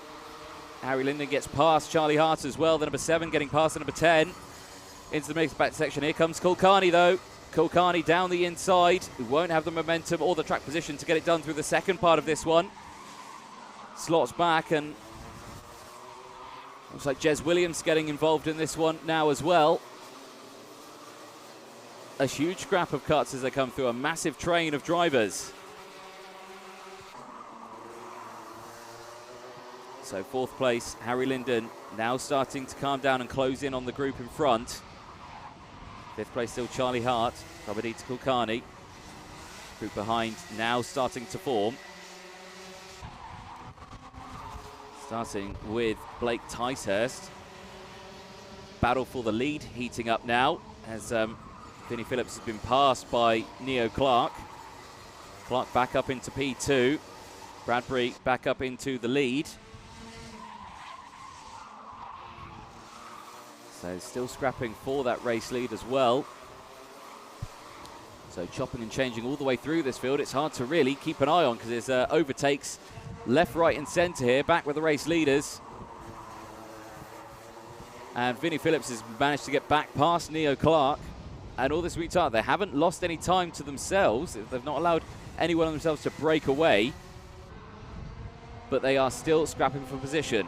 Bradbury lifting up the flap on the radiator, cooling the engine down. As down the inside there goes Vinnie Phillips, gets that move done on Bradbury. Neo Clark now to the outside, switches, tries to get the move done as well, can't.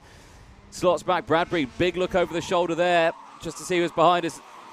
Neo Clark back down the inside. These three really scrapping now. That's going to allow this whole big group behind to close in. Keep an eye on it because Linden's leading that fourth place group, and he can see them scrapping, and he just knows that they're going to latch onto the back of this very, very quickly. 8 minutes to go then. Down the start-finish straight then, in towards turn number 1. Vinnie Phillips now starting to break away. Lap last time around, personal best for Vinnie Phillips. 47.81 compared to Brandon Carr's fastest lap of the race, 47.35 from 8th place. Of course, he'll be in that group that's just behind this trio. But at this moment in time, keep an eye on that gap. It's 1.5 seconds. Now that they've stopped scrapping, though, that might open up just a little bit. So, Phillips still leading from Clark. Bradbury. This is the battle for fourth place. Charlie Hart leading this group from Aditya Kulkarni. Brandon Carr there in P6. The number 30. Got the close company of Blake Ticehurst in the 36. Just behind there, the 51 of Ethan Jeff Hall. Looking comfortable in the 51. Just been past, or just got past Harry Linden there as well, I believe. Ollie Stevens has gone up as well, I believe, in the number 9. Karting has indeed. So moves being made left, right and centre here. Still 6.5 minutes to go of this one. There's Ethan Jeff Hall, the 51, absolutely nailing it through that chicane. It's so fast through that section. It's absolutely planted. Brilliant stuff from these young drivers in the junior category. A very tough class as well, as of course the Minimax class will be disappearing in the near future. Drivers are going to have to decide where they'd like to go, and this class here, Junior Rotax, will be one of them. There's a look at the intermediate classification. Points gained through heats 1 and 2. Neo Clark is leading that one with the 3 points from Ted Bradbury's 4.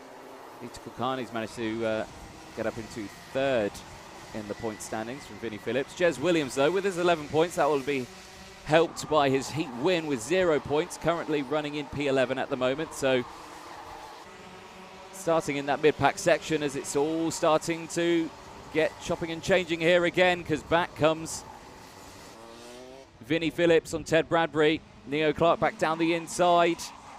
Look at this now. Charlie Hart's closed right in.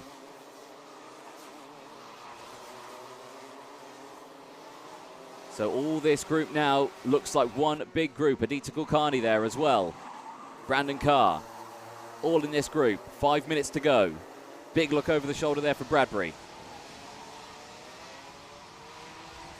Through the final chicane, Clark there still in second, not going for any moves yet. And these drivers have got to be so careful, because any move that they make will have to be well timed. They don't want to lose any time. If you're being overtaken, it's probably best to just let the overtake happen. Don't fight it, because you don't want to lose any time. These three have lost tremendous amounts of time.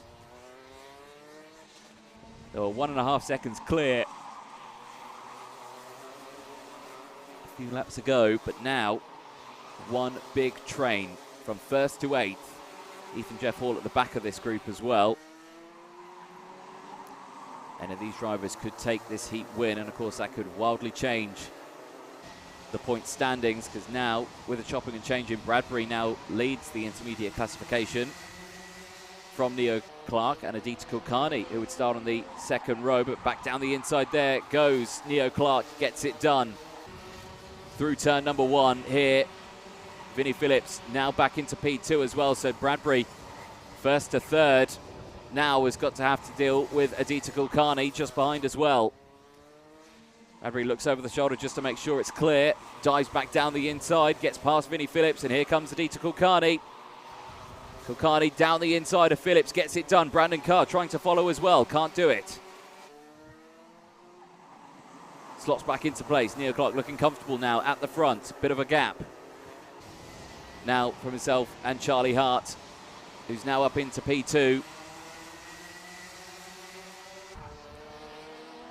So it's Thule Motorsport, from Sam Pollock Racing, from Argenti, from Strawberry, from KR Sport. 5 different teams in the top 5 here.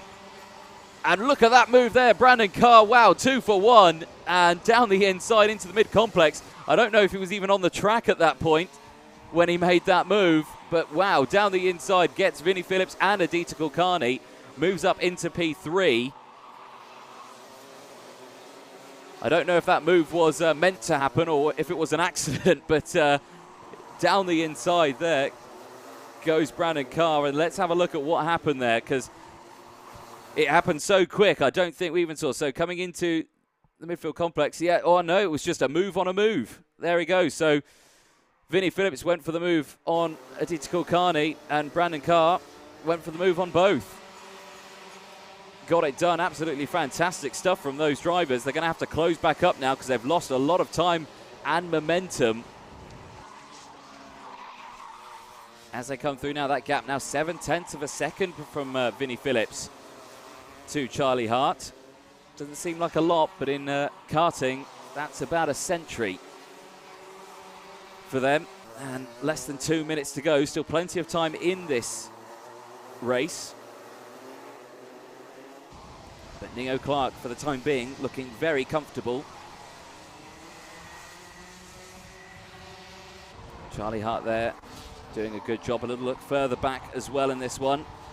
Blake Tyser still there, P8. Harry Linden, Gustav Utzkopf, Freddie Allen, Ewan Charman, Reza Seaworthian, Harry Beaumont also running in the next big group that's just behind this one. Leo Purchase, Benjamin Bartlett, Ollie Stevens, Daniel Tribe with good running in this one. Alex Duncan, Alfie Davis, they're also in the third big group out on circuit. Harry Maynard, Thomas Behrman. Harry Maynard, good run in this race with the privateer, up 11 positions just behind Alfie Davis, also up 8 positions, 20th and 21st from Thomas Behrman. Charles Green, Alexander Adams-Acton, also 23rd and 24th place, they're having a good little scrap. Gregory Akers running in 25th from Brandon Hill. Harry Mitchell and Arthur Thacker, the top 28. Race leaders coming through, back markers getting out of the way there. Who was that they were getting out of the way of? That potentially Archie Loynes. We have lost Matthew Lambert from this race. The number 80 kart has retired.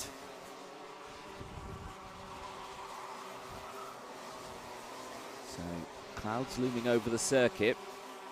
Track is getting darker. Still no rain in the air. This could play havoc here in this one. There is Uzakovs just going through. Timer strikes 0 as they cross the line, so last lap board didn't come out this time. They have got one more lap to go, this one and one more. Neo Clark still leading. He's got a nice comfortable gap here to Charlie Harp. Charlie Hart's done a fantastic job to get to that position. Charlie Hart, of course, starting a little further back in this one, 5th place on row 3 to fight through, finish 2nd. Currently sitting 6th in the intermediate classification points, ties with Blake Ticehurst, but of course with the earlier race finish, with the higher race finish, we'll put him on top. There is a look at the points. Well, if it finishes like it does, Neo Clark will start the final on pole position. Bradbury, despite the fact that he's now down in P4, will start from 2nd. Kulkarni now has just been bumped up to start P3 on the 2nd row for the final. But a few more corners to go. I don't think Charlie Hart's got anything left to try and get that move done on Neo Clark. Into the final corner we go, and it looks like this is going to be a comfortable finish then for Thule Motorsport's Neo Clark. The number 5 across the line will take Heat 2. Win in Junior Rotax from Charlie Hart. Vinnie Phillips will take 3rd place from Ted Bradbury. Aditya Kulkarni takes 5th from Ethan Jeff Hall. Brandon Carr taking 7th from Blake Ticehurst. Harry Linden and Gustav Utzkopf rounding out the top 10. Freddie Allen takes 11th from Ewan Charman. Reza Seaworthian in 13th place. Henry Brumont, Leo Purchase, Ollie Stevens, Alex Duncan, Benjamin Bartlett, Thomas Behrman, Alfie Davis, Harry Maynard, Daniel Tribe, Alexander Adams-Acton, the top 23. Charles Green, Gregory Akers, Harry Mitchell, Brandon Hill, Jez Williams and Arthur Thacker. George Spilsbury, Archie Loynes and Matthew Lambert, the only retirement from the race. BKC Racing Team finishing in 32nd place. Carts come in, they'll head to scrutineering, make sure all is well, and we'll see them back for their final later on today. The last then of the heats is about to take to the circuit. Race 6, Heat 2, Senior Rotax is coming up next.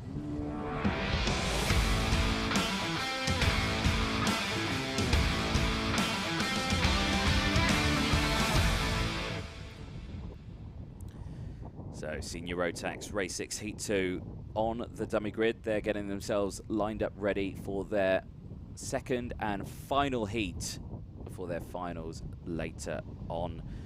this afternoon. Let's have a look at the race results from Heat 1 to see who finished where and who picked up a penalty, if they did. So, top three, of course, Matthew Higgins from Kai Hunter and Guy Cunnington at the end of that one. Ravenscroft picked up a penalty, unfortunately. Finished that one P7. Ronnie Smith also picking up a penalty. Amelia Nelson as well. Lucas Ivaskavicius also with a penalty. 3 retirements.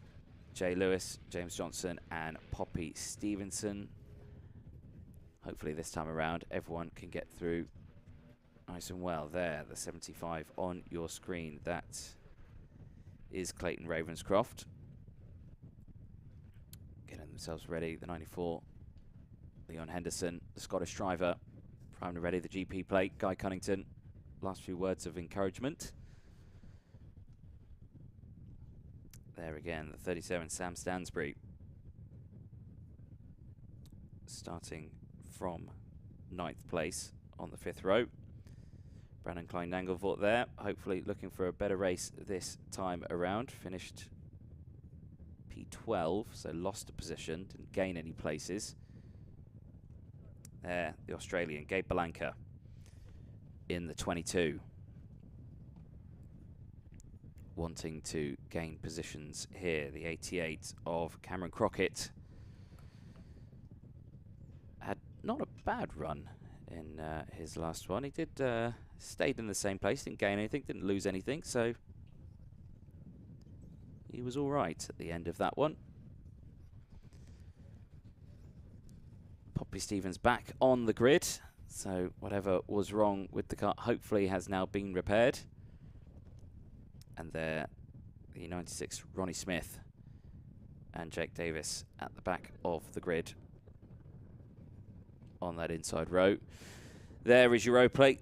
Lewis Gilbert from last year, winner of this race at Warden Law for the Potenza Racing team, wanting to maintain that O plate, but he's got a lot of work ahead of him to do that. Finished in P8 in Heat 1 after gaining 18 positions from the back of the grid.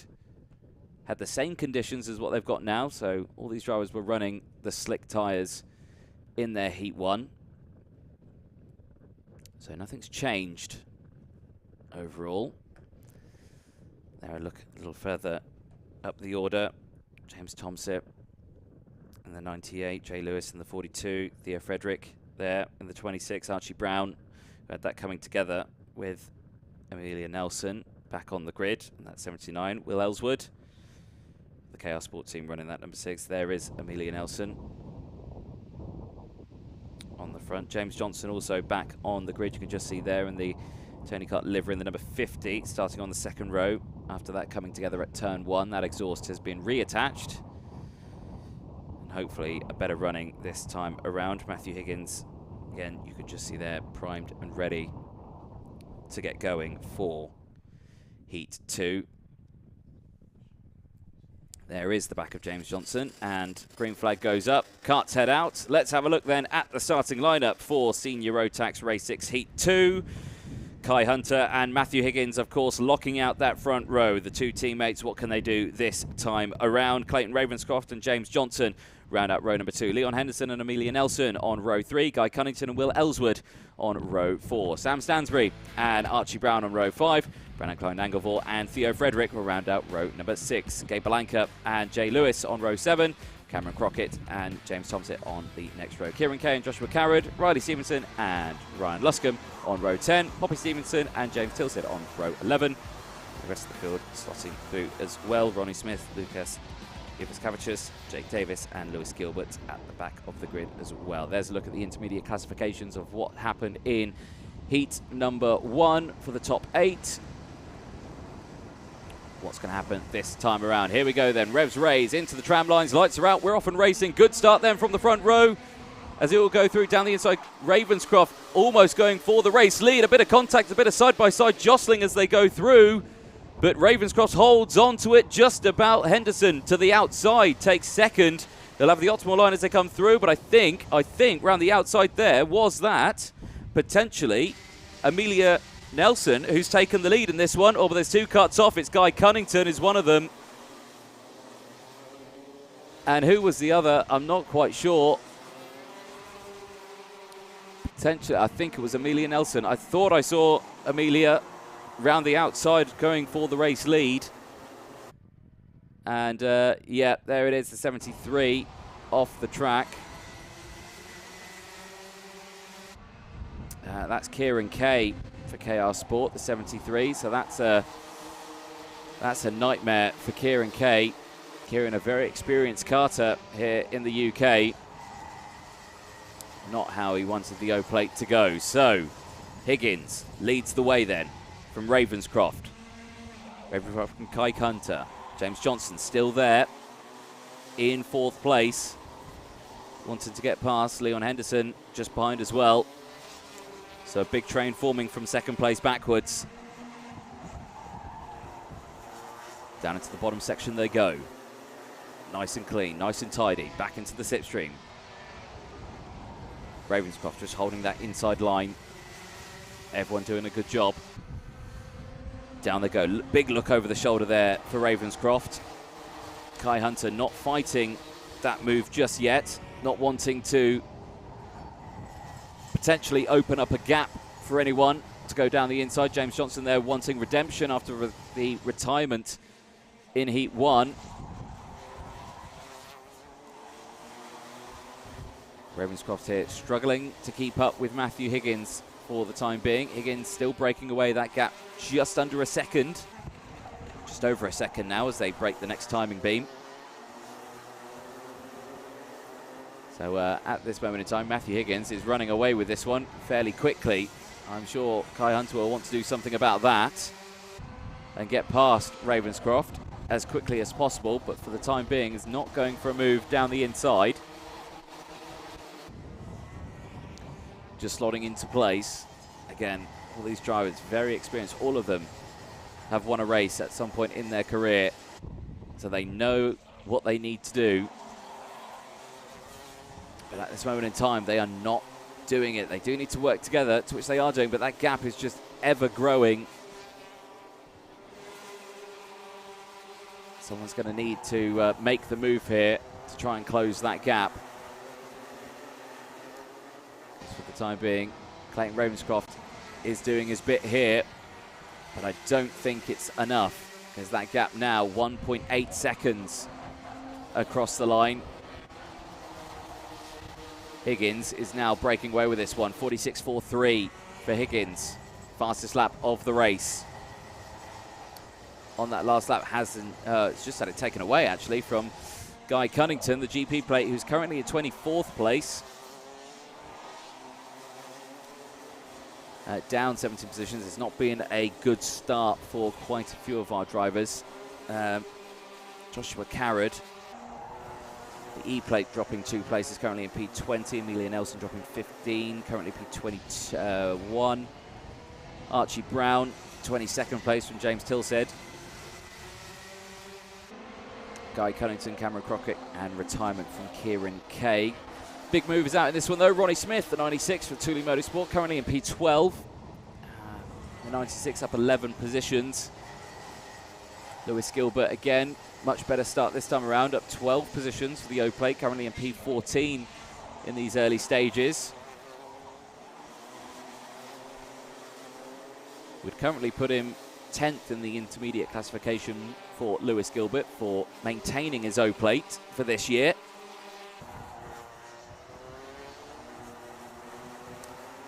So now looking like Clayton Ravenscroft's found some waft, because he's managed to break away from the Kai Hunter group behind and is starting to close in on Matthew Higgins. So potentially that could have been tyre pressure setup there. Now we saw that Ravenscroft was just checking his tyre pressures before they started, so maybe, just maybe, they'd done them to slowly come in, because now we're starting to see that gap come down. 1.8 seconds is the gap this time around. It was 1.9 on the last lap. So we'll keep a close eye on that gap. Everyone else now just in position. No one going for the moves just yet. And again, just watching the lap as they go through. Because as they come down here in towards turn number 1, it's such a heavy braking zone, but you can carry so much speed. It's very easy to over-brake and slow down too much. There's so much speed you can carry. The drivers are right on the edge. You see as they go through, they're really leaning into the corner. As of course the neck muscles struggling to keep up, and they go through the infield complex. They've got the long straight here into the hairpin. Again, very wide. Open circuit, this one, Mansell Raceway. Of course, Nigel Mansell buying this circuit many years ago. Of course, Nigel in the UK at the moment. I believe he's at Goodwood, Best for the Speed this weekend. Unfortunately, couldn't be here at Mansell Raceway, which is a shame. But for the time being, everyone doing a good job here, all slotting into place. No dramas whatsoever. Nursing the karts around the lap. Now, Ravenscroft has closed that gap a little bit more now. 1.5 seconds is the gap. Still about 5 minutes to go of this race. And down at the bottom section of the track there, it looks like Kai Hunter has closed up now once again to Ravenscroft. Kai Hunter with the fastest lap of the race on that last lap, 45.92.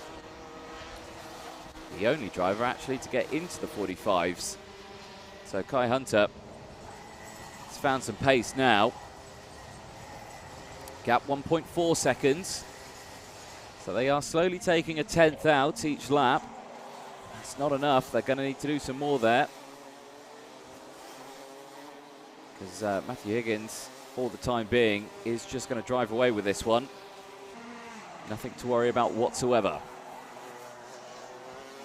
These drivers so close to each other. We say it all the time. It is so difficult to drive so close. And a hand up there from Kai Hunter, so not overly happy with something. Maybe just thinking, how is the gap not closing? Why are we not catching? Well, you are catching slightly, Kai. But it's very slow progress. About a 10th a lap, as I said before. 1.3. I see they only took around 2/200ths of a second out that one. They're not gaining enough time each lap. There's the intermediate classifications. Higgins still leading it. If he wins this one, 2 race wins under the belt. Starts with 0 points. And will start on pole position. Kai Hunter from 3rd will still start on that front row, which is crucial. Ravenscroft can't do any more, and a black flag for Lucas Ivaskavicius. There. Not sure why that's come around. Where is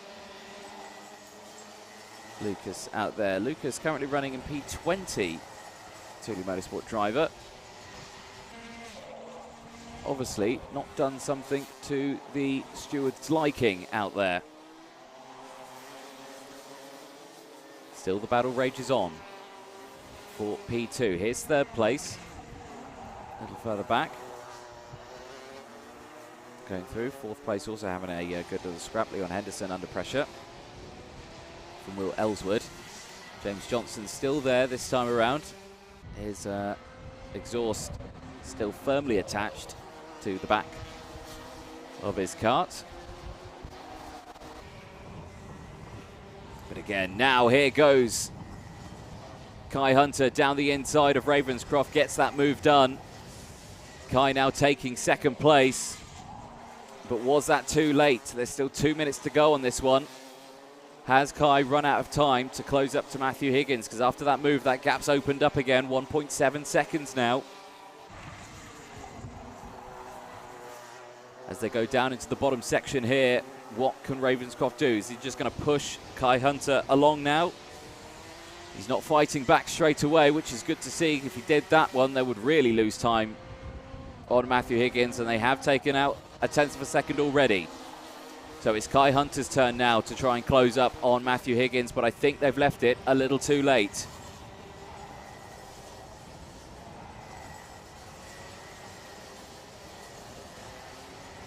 1 minute 30 seconds plus that one lap on the board.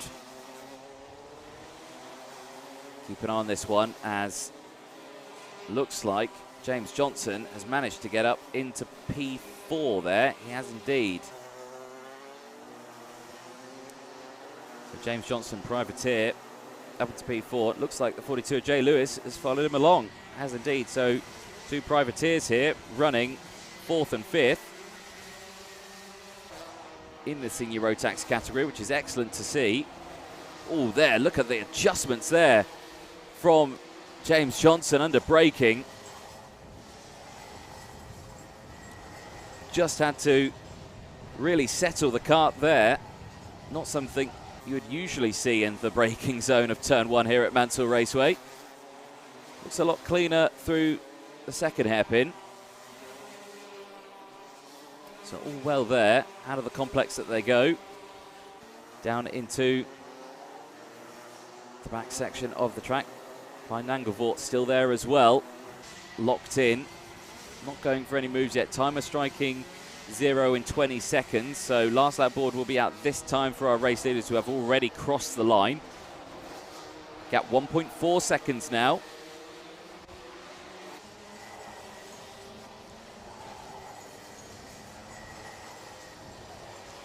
So mistake. This isn't about a 4th place. It is still Ellswood and Henderson who are in 4th. This is about a 6th place. Johnson and Jay Lewis. Well, timer strike 0 then. With the battle at the front, Higgins still leads. Kai Hunter still there in 2nd place with Ravenscroft.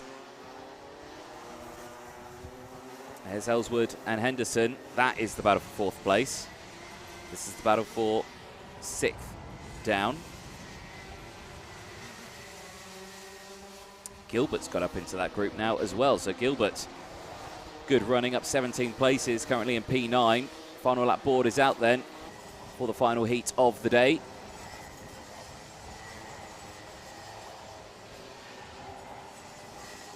Do they go through the midfield complex, back down into hairpin 2? No positions gained or lost in this section here. Oh, more battling going on further up there, as that was Henderson battling with Ellswood, and Henderson's got the move done and has gone up into P4. There is your current race leader, Matthew Higgins, who has got one more corner to go then in Heat 2. Wasn't enough time for Kai Hunter to close up, so Higgins will take 2 out of 2 in the heats and will start on pole position for the final later on today. Hunter will take 2nd from Ravenscroft's 3rd. Henderson will finish 4th. From Ellswood, Johnson, Klein Nangelvoort, Lewis, Gilbert, Stansbury, the top 10. Then it was Theo Frederick in 11th place. And the rest of the field slossing through as well. Great result then for senior Rotax, and a great result for Matthew Higgins. He will start that final on pole position with the minimum points needed for it, 0 points.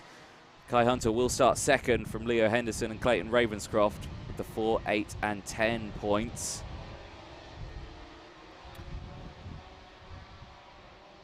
So plenty of action coming up a little bit later on. Roughly around 30 minutes until the finals will be taking place, so do stick with us. We have plenty of videos that were filmed yesterday through the practice day. We had a fantastic game of what was it? It was attach the nose cone to the kart sort of thing. We had 3 competitors run and do that, so that will be a fun watch. A couple of driver interviews as well, and we'll be back with the racing a little bit later on. But we'll remind ourselves of the finishing results of this one. Of course, Matthew Higgins taking the win from Kai Hunter, Ravenscroft, Henderson, Ellswood, Johnson, Klein Nangelvoort, Lewis, Gilbert and Stansbury taking the top 10.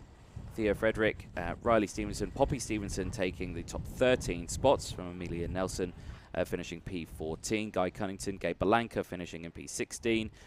From Ronnie Smith, Ryan Luscombe, James Thompson, Archie Brown, Jake Davis, Joshua Carrad, James Tilsed and Cameron Crockett. Top 24 who finished that one. Lucas Ivaskavicius with a black flag retires and finishes in 25th place from the retirement of Kieran Kay in 26. So we'll be back in around half an hour's time, ladies and gents, for the Rotax O-Plate finals.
Hello everyone and welcome to the, what are we calling this? The nose cone dash relay sprint race thingamajig.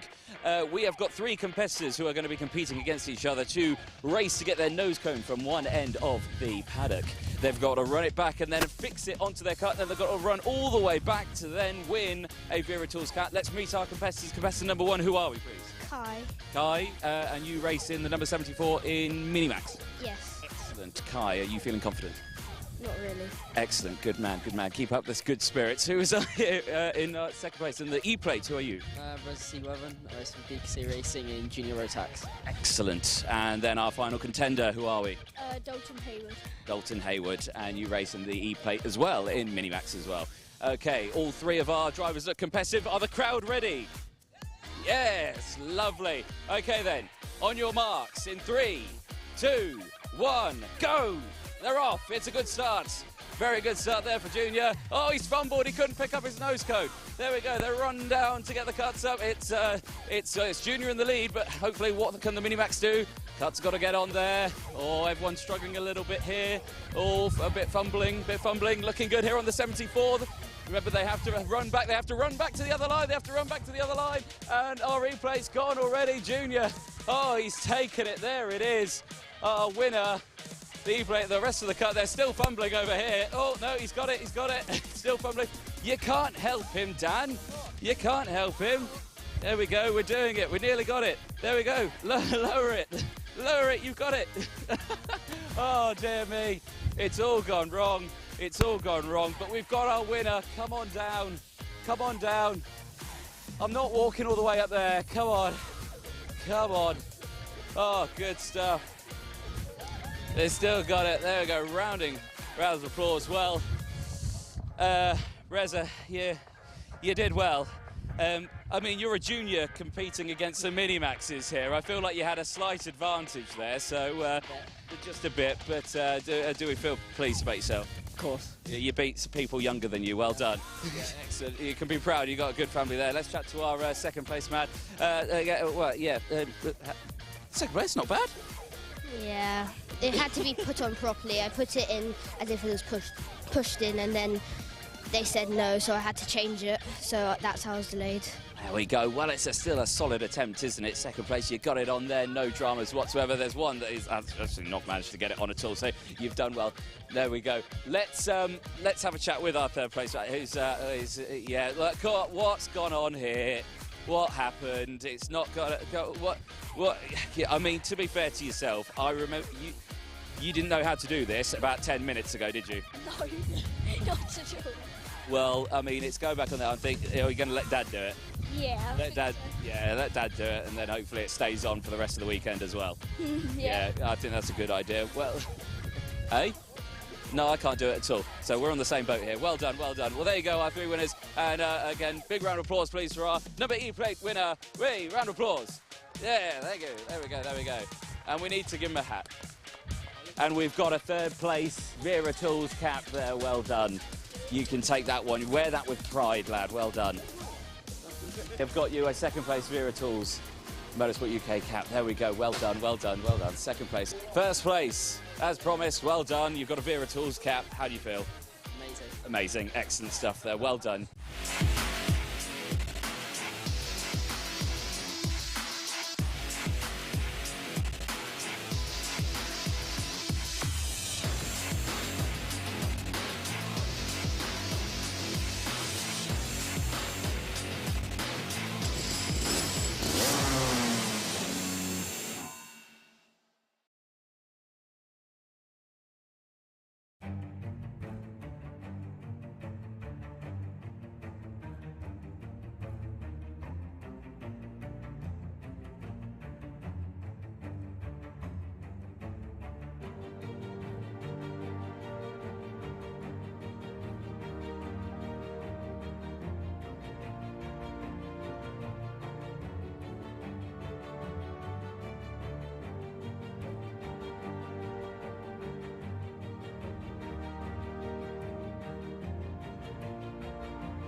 Welcome to the paddock here at Mansell Raceway. I'm here with the Hunter Motorsport team, one who is actually a Hunter, Reese Hunter joining us, former driver, now team boss, and Amelia Nelson, driver for the Hunter Motorsport team.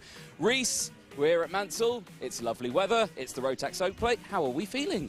Well, the weather wasn't too nice this morning, to be fair, but yeah, it's come out quite nice at the moment. As long as it stays like this, it should be a good weekend, to be fair.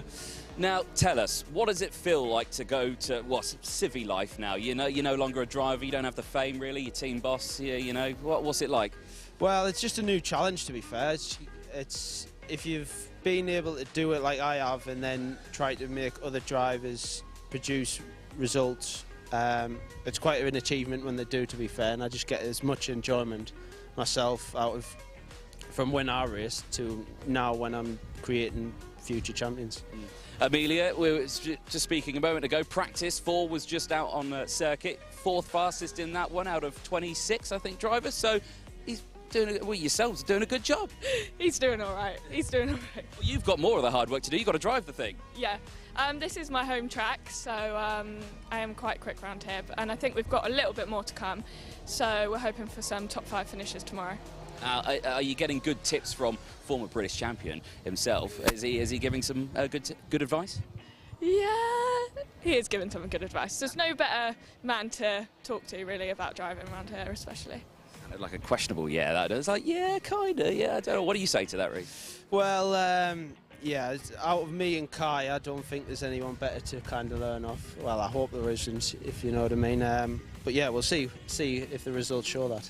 Well, we'll have to find out because there's plenty of racing up tomorrow, or if you're watching this now. Yeah, but talk us about, like you say, home track. You're comfortable with it.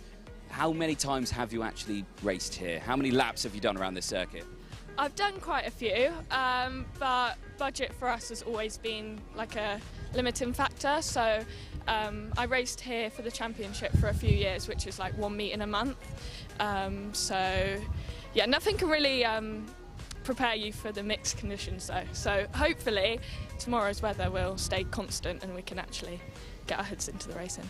Definitely so. There's a lot of drivers here. There's a lot of talent here. We've got GP plates, we've got former road plates here racing, of course. So, yeah, it's going to be a tough old challenge, but great to have you here in the paddock, Amelia. And Reece, great to see you back in the paddock as well.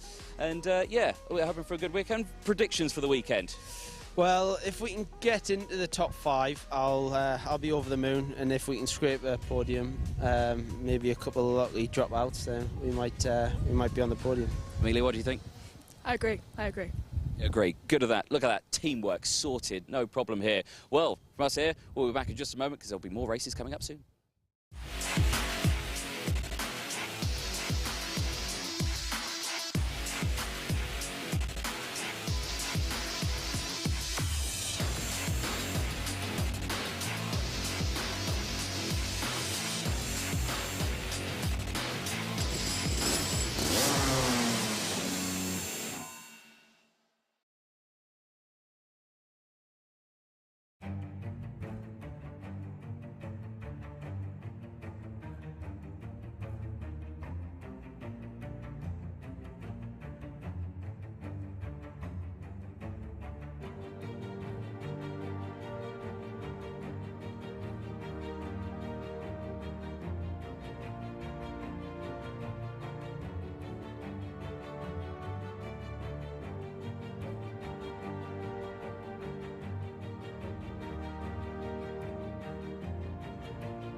Hello everyone and welcome to Mansell Raceway. We're here for the Paddock show this evening, but it's just myself here tonight, but that's absolutely fine because we're going to go talk to some drivers and, well, there's no easy way of saying it, we're just going to annoy them.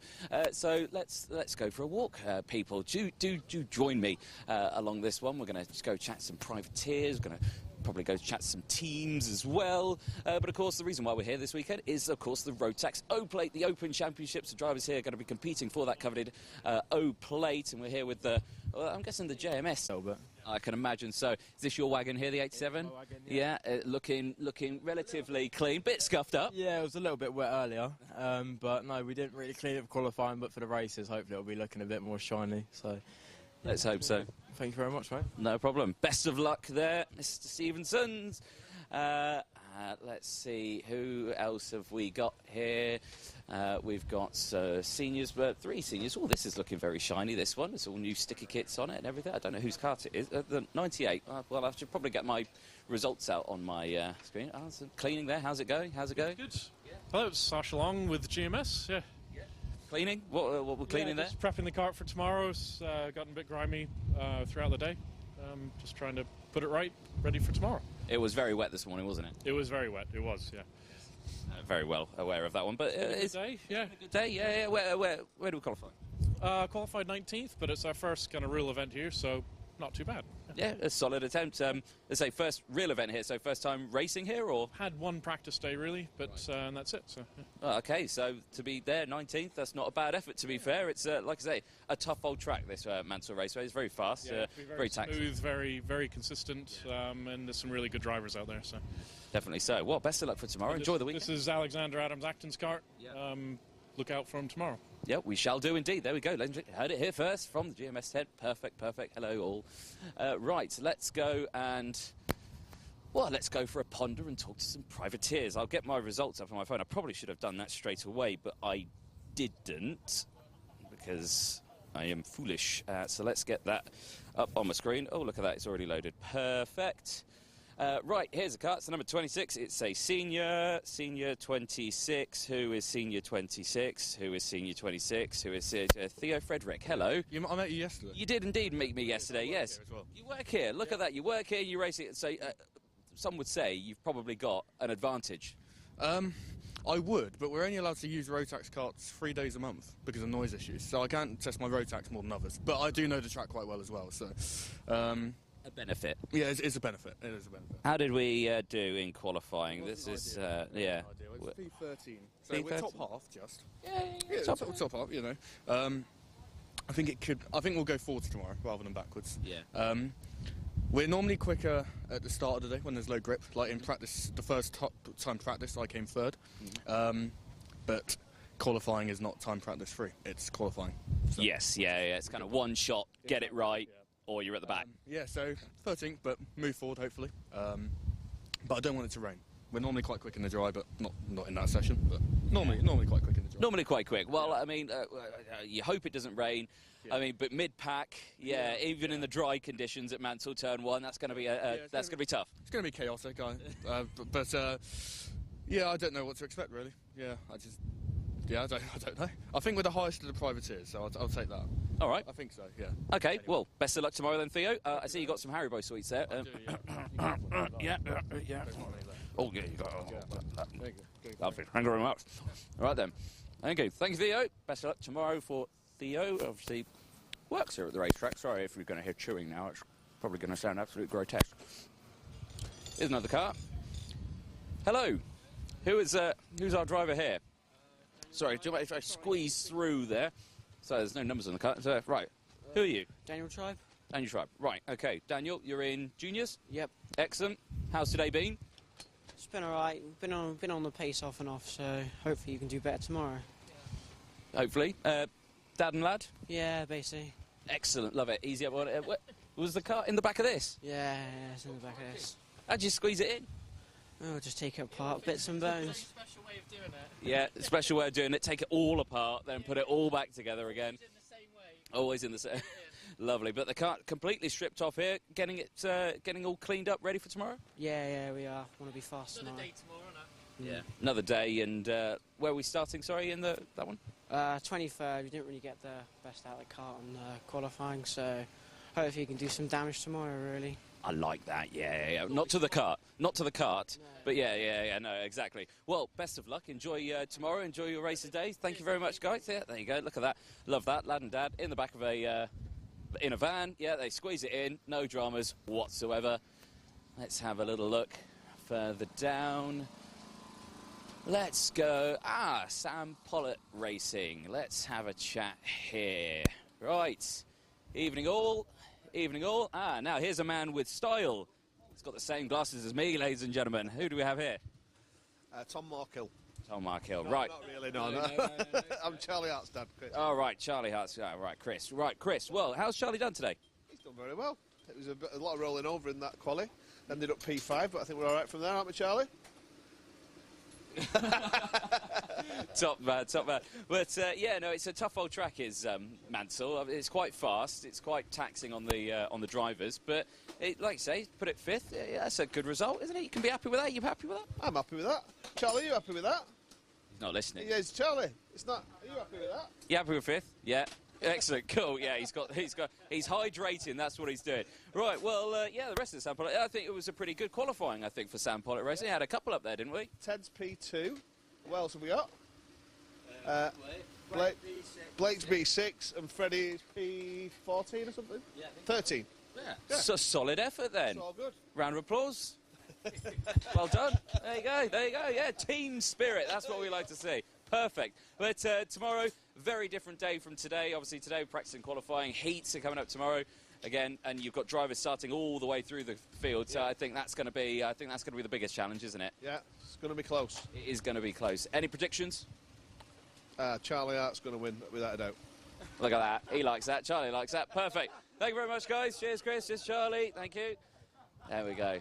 Sam Pollitt Racing, always a nice bunch of people to have a chat to. Cheery. In the paddock. Let's head up this way.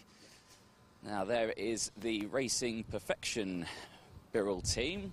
We spoke to them earlier. They're having a weekend so far as well. Let's dive into here and see who we can find, because they tried to run away from us earlier, but we've come back. Put your blouse on. We don't want to see that one. Excellent. Right, let's have a seat. Oh, right, I'm going to squeeze in here. Right, okie dokie. Who do we have here? Cameron Crockett. Cameron Crockett. Cameron, what class are you in? Senior Rotax. How did today go? It was pretty bad in practice, but I made it back in qualifying for 15th, but it's all right. Yeah, that's not bad. 15th? Who's on your spanners? Timmy's gone. He's gone, is he? Yeah. Oh, right, okay. Didn't want to stick around. Is he hiding in there? Toilet, apparently. No. Right, okay. We'll leave him to it. He's hiding from the camera. But, yeah, I'll come back round there. But predictions for tomorrow, what are we thinking? Probably going to bin it or something, you know. No, don't say that. You're not going to bin it. You're going to do well. Yeah. Yeah, exactly. Mansell Raceway, have you been here many, many times before? Or? Yeah, I've been here a bit. Been here a bit? Recently. Not recently? No. How long ago? 4 months ago. Well, that's fairly recent. Yeah. I mean, there's people here who've not been here for like 3-4 years. Yeah. It's a very awkward atmosphere in here. We'll leave that one promptly. Right, okay, here's the Argenti team. See, another very big team. We've got a couple of Potenza. Oh, right. Hello. How are you? Oh, not too bad. How's you? I'm all right.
Well, welcome back, ladies and gentlemen, to Mansell Raceway for the Motorsport UK Rotax O plate. It's the Open Championship and it's final time here. Minimax Grid is on the dummy grid, ready to get themselves going, and the drivers are primed and ready. They've already had 2 heats so far today. They've had their points calculated. Everything's been checked over by stewards if there was any arguments or anything that may have happened in that one, to which there wasn't. Race director spoke to him and he said everything was pretty clean. So they're all happy with that. So all was well. But where, ladies and gentlemen, are people going to be starting? Well, that's a very good point. We'll go over the full grid a little bit later on when the drivers make their way out onto the circuit, but we can go through a couple of names in this one. Scott Marsh, of course, will be starting on pole position. Surprisingly so, because Noah Wolff starting on second. Now, Noah Wolff dominated the first heat race that we saw out there today, but in the second one, not sure what happened. Something struggling with the kart, fell back into the grid, had to come back into that one, but will be starting still on that front row. There is Ollie Wise, the 55. He's had a pretty good weekend so far. The same with that man there, Harrison Whitcomb, the number 66. Now, like I say, I've said it a couple of times already today, but he is racing this weekend with a fully broken rib. It is completely broken, completely shattered, but he is still racing here today. Let's have a look then at the starting lineup for the Minimax O-Plate. Of action is coming up in this 15-minute final. So Scott Marsh and Noah Wolff will be starting on that front row. Joshua Graham and Harrison Whitcomb on the second row as well. That was a look at the senior Rotax grid. We'll bring up the Minimax O-Plate final grid in just a moment. But yeah, those top 4 drivers starting on those front 2 rows. Tom and Spearing and Ollie Wise on row 3. Jack West and Adam Wooden will round out on row 4. Alexander Zingarevich and William Murtar on row 5. Joshua Whitcomb and Dalton Hayward will round out row 6.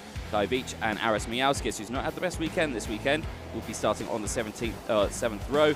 Michael Walker and Noah Pikes on row 8. Matas Miazanskas will round out the grid of 17 karts on row number 9. Karts making their way onto the start-finish line. Once again, we've had drivers like Blake Ticehurst win this. Archie Kitchen won it in 2019. Miles Barthorpe, Alex Lloyd, Jensen Butterfield in 2016. It's 2020. Who's going to take the O-Plate this time around across the start-finish line? Lights are out. We're off and racing. Great start from the front row. Wolff toes to the outside here. Switches, tries to get the kart back down the inside. Fails to do so. Then comes back in himself. There, down the inside. The 88, Joshua Graham, gets a good early second place advantage. But at the moment, Scott Marsh leads the way and holds on to that race lead as they go down into the top hairpin for the first time. Everyone looking fairly clean. It's a good start from the majority of the field. Again, from a race director standpoint and a steward standpoint, this is their sort of dream. This is everyone getting around, no chopping and changing. All is well. Harrison Whitcomb there, still doing a fairly decent job. Has dropped down a few places, though, it has to be said. But Scott Marsh leads the way then as they exit out of the final corner at the end of this first lap for the final. Then they'll cross the line. Times will appear. Marsh leading them from Graham, Wolff, Thomas Spearing, from Wise, Whitcomb, Wooden, West, Zingarevich, Murtar, Hayward, Vetch. Then it was Joshua Whitcomb. And down the inside, Wolff takes second place back and is now on a mission. Obviously, kart not working fully 100% in heat number 2. Looking like that issue has been rectified. And Wolff looking a little bit stronger in heat 2. Round they go again in the apex. Get close to the steering wheel now, tucking in as much as possible, getting as much waft out of that kart as he can manage. Down they go then, crossing the start-finish line again. Lap 2 completed. Minutes to go then, plus this one additional lap. Wolff looking like he's going for the move, and he is going for the move there. Marsh left the door wide open, and Graham's coming through as well. Graham wants a little bit of this, pulls out the exhaust. And again, here comes Marsh straight back at Wolff. Wolff going from first to third there, so Graham back into second place. Spearing getting involved in this one now as well. Has really closed up the groups. Harrison Whitcomb still there in P5, also wanting to get involved. Through the final chicane they go for the second time. Once again, Marsh leads, and this is the crucial part of it. So Marsh may be getting overtaken in sort of the mid-pack section, but the O-Plate, you know, you got to cross the line first. Yes, you could be in the lead at the beginning half of the lap. Not leading at the end across the line, you don't win. So it really falls down to where these drivers want to get these overtakes done. And as we're seeing at the early stages of this lap, generally doesn't tend to work because you can't break away quick enough, really, to open up the gap. So, yeah, maybe into this latter part of the section of the lap, that's probably going to be the better place to get it done. A little wide was the exit there for Wolf, under pressure. These are your top two at the moment, Marsh and Graham. Graham just slotting into position, not going for any moves just as of yet. No, nothing in towards turn one either, so he's just going to stay behind. No pressure then on Marsh to have to look over his shoulder, but he's going to have to look over now because down the inside goes Joshua Graham into the infield complex, gets that done. Now, this is where we saw Wolf make the move, but Marsh came back at this corner and he's going to do exactly the same here. So Marsh back to the lead, and it's a carbon copy of what we saw with Noah Wolf earlier on, but now Wolf back into P2, and now Graham back into P3. Spearing still there in 4th. Whitaker still there in 5th. Just behind, so it's still Wooden in 6th place. Wise is still there in 7th. Murtagh still in 8th place. Zingarevich running out the top 9. Jack West holding on to the top 10 spots, but these three really having a good scrap here. And again, this is just going to be move after move after move. There is never going to be a respite in this race. And again, Wolf taking the lead. And look at that. Scott Marsh not happy whatsoever. Hand up in the air, and he's dropped all the way down to P4 now. Graham's going to have a go at Wolf now. Is Graham going to go down into this hairpin here? No, he's not. He's going to stay behind. But now, Graham has got his teammate Spearing just behind. Whether or not that's a good thing or a bad thing, we're not too sure yet, because remember, this is a one-off event. This isn't a championship. So each one of these drivers wants to win. Yes, they may work together to try and get to the end of this race. There's still 10 minutes left of this one, so they might work together just to the end of this. But in the meantime, Wolf is leading, and he's in a dangerous spot here because he's got 2 Argenti karts right behind him. Through into turn 1, and again, absolutely solid, no dramas whatsoever. Tight line on the entry. No looking over the shoulder, leaves the gap open, and again, Graham's going to go for it. So again, no one really fully defending going into that section, which is allowing everyone to get the overtakes done. Graham goes through. And there we go. I think Noah Wolf has got a bit of Italian in him there with the hand gestures there, going, what are you doing? What are you doing? But they're getting it all sorted now. So now it's Argenti leading 1-2 as they go through. Graham from Spearing. And Wolf now, again, look, Wolf isn't happy there. Spearing looks over his shoulder. Wolf gesticulating wildly there, going, what were you doing? And again, he just keeps looking over his shoulder and say, don't look at me, just go. Catch back up to him. But keep an eye as they go through in here, because again, if no one goes defensive, we'll see moves. Wolf not getting that overtake done this time around. Whitcomb there in P4. So what we're seeing here is an Argenti 1-2-4 with Synergy in 3rd. KR Sport there in 5th place. So I say it was 5th place. Scott Marsh has just got back through as well now. So Marsh back past Ollie Wise. Wise now back to P6. A look further down as well. Mikey Walker's been pushed up into P10 now. Pushed demoted Jack West down into P11, so out of the top 10. Dayton Hayward, the E-plate, still there in 12th place from Noah Pikes. Joshua Whitcomb still holding on to P14. Aris Mijalski is still there in P15 from Kai Vetch. Matas Miazanskas still rounding out the top grid in P17. Not the best weekend, but still put in a stellar performance. So, still Graham who leads from Spearing. Spearing not going for the move down the inside. Wolf also slotting into place. 8 minutes left of this O-Plate final. Of course, all of these drivers were in this group very, very experienced.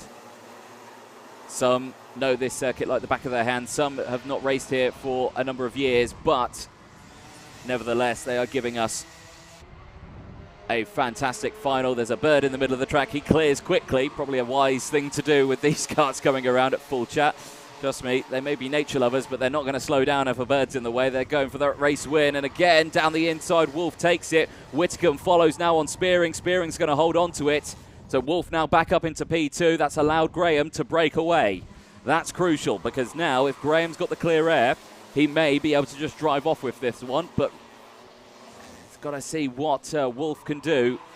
Wolf, we know he's a quick driver. He can close that gap up, but whether or not he's got the pace right now to get that done is another question.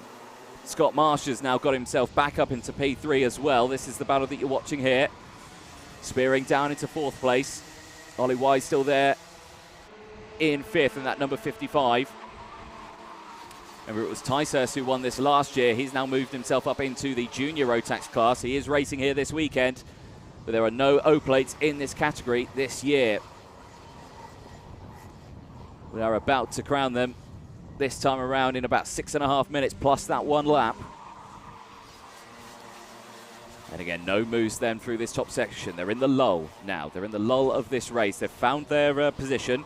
They're just going to hold on to that one for the next few minutes, and then they're going to go for the overtakes with about 3 or so minutes to go. I expect the overtakes to come in a little bit earlier than what you would usually expect them in a British Kart Champs round or anything like that, because they can usually wait until the last lap, because, you know, it is good points to finish first in the championship. It's still good points to finish second. But if in this one, no, you have to get first. You have to get first to win the O plate. Second's not good enough, and every driver wants it. Every driver wants it in this category. 5.5 minutes to go then. Plus one lap. There's a driver in the wall there. It's the number 9. It's Adam Wooden. And out of the race and out of the O plate contention is the number 9 seed. An absolute disaster. Adam Wooden looking very strong out there, and also another driver who's out, Harrison Whitcomb. So maybe, well, Harrison's kart is just off to the side there, but I'm not sure if they had a coming together, or it was 2 breakdowns. There is Harrison's kart, the number 66, going no further, which is a shame. Harrison had a strong weekend in this one. Back down the main straight they go. Graham holds on to it then. Wolf still there in second. He has closed back, and Scott Marsh has closed in as well. So this is far from over.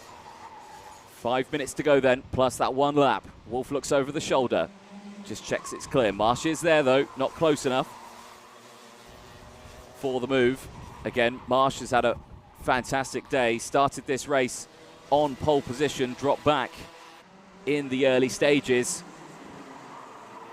Was mildly upset about it, which is understandable from a young driver, but he's got back there in 3rd place now, and he's behind another driver who's been gesticulating wildly all the way through this race with hand gestures, clean hand gestures, but frustrated hand gestures. But it just wants that position back, and rightly so. But Graham's holding on to it. Graham's got good pace around here, but he's run a little wide on the exit there. That allowed Wolf to go for it, and Marsh has come through now, so Wolf back down into P3. And Marsh is going to go back down the inside here at the hairpin, so Marsh now 2 positions in 2 corners, retakes the lead. Oh no, Thomas B. Spearing comes through on Wolf, and Ollie Wise comes through now as well. Wolf wasn't ready for that. And in Spearing, absolutely, well, he went for a gap that was clearly there. Wolf didn't see it and checks over the shoulder and says, right, to Ollie Wise, let's think about this. Let's not battle. Let's go for it. 3.5 minutes. They can close that gap. But it is a big gap. Scott Marsh may have just been gifted this O plate. But there is still plenty of time left in this one. They're going to need to work together. Is Graham and Wise. Spearing still there in P4. Wolf is not going to be happy with this one. So he wasn't happy earlier when he lost one place. You can see it there. Yeah, shake of the head for the double GP plate winner from Kart Masters last year in the cadet classes, up to Minimax this year, and still showing a strong performance. It is tough to move from one class to another, and a lot of these drivers have done that in this last year. They've moved up from the cadet class into the Minimax class, and it is a very different kettle of fish. It's a very different driving style that they have to go for. Cadet racing, it's a line of stern, it's very train formative. So, you know, in this one where it's, you know, track position, it's how you can get down the inside, it's how much power you can get out of the corner. You can get out of trouble a little bit more than what you can in a cadet, but in this one, these drivers really pushing these karts to the limit. 2.5 minutes to go. Plus that one lap, and again, Marsh still holding on to this one. Fastest lap of the race though, Joshua Graham, 48.1. on that last lap is closing in. Gap is 0.5 of a second, just under 0.5 of a second now. Into the chicane, nice and clean. No one clouting those curbs anymore. They were hitting them left, right and centre in the wet conditions to try and gain any sort of traction out of the corner.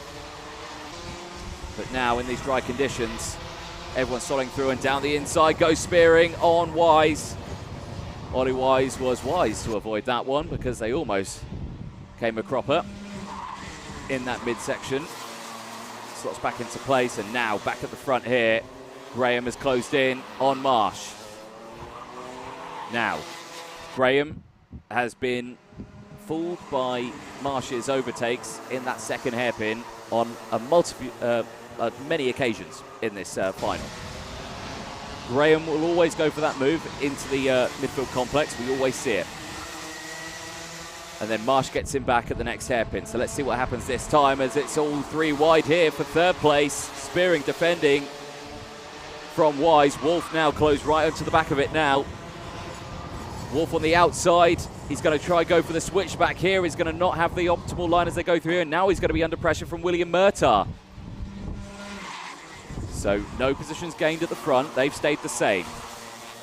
No positions gained just behind. They have stayed the same, but they have been battling quite fierce. They're not going to be closing in on the two in front at this rate. 30 seconds to go then. There's not going to be many opportunities left for Graham to get past Marsh. You think at this point now, what goes through a driver's line? The heart rate's going, the blood is flowing, the blood is pumping in the drivers. Thinking what could happen. Two very different lines here. Marsh very defensive into turn one. Graham could get the switch back here, and he is going to. They're now side by side going into the complex. Smoke off the tyres. So close between these two. They're not giving any room for manoeuvre whatsoever, but Marsh holds on to it. Now that's allowed the drivers behind to close in. Thomas Spearing is right there now. It was about a second a gap. Now it's closed right in. It's half a second. If anything, they're in lunge distance. Wolf has just dived down the inside of Ollie Wise. He's got himself now up to P4. Can see this happening in front. And now Murtaugh side by side with Wise. Here, though, at the front, Graham has dropped back slightly off Marsh. The timer has struck 0. Last lap board will be out this time around. And Marsh, for the time being, is looking comfortable here. The number 2 seed could be getting another seed number here, but it's going to be in the shape of an O. Round turn 1 he goes. No compromising line there. No defensive line. He's getting the optimal line as much as possible. So as they go through into the top hairpin now. Round they go. No positions changed. They've stayed the same. All is well. All is calm. No issues whatsoever as they come now into the final section.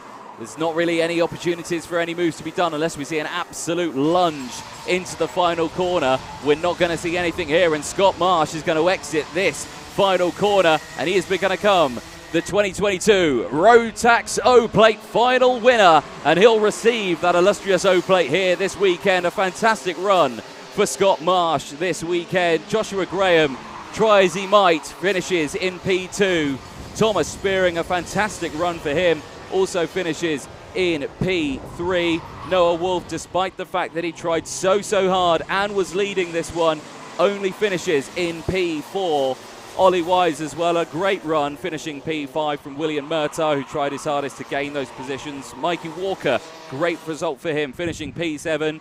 Alexander Zingarevich will cross the line in P8. Dalton Hayward in 9th from Jack West, rounding out the top 10. Aris Miauskis, not the weekend he wanted, will finish 11th from Noah Pikes, Joshua Whitcomb, Kai Vetch and Matas Miazanskas. Harrison Whitcomb, Adam Wooden, 2 retirements. But that man who was on your screen there, Scott Marsh, and the number 2, takes the race win and the O-Plate. We're going to take a short break. We'll be back in a moment. I'm going to head down and have a quick chat with our race winner.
Back down in the winner's circle here, and our race winner, Scott Marsh, who's running away from me.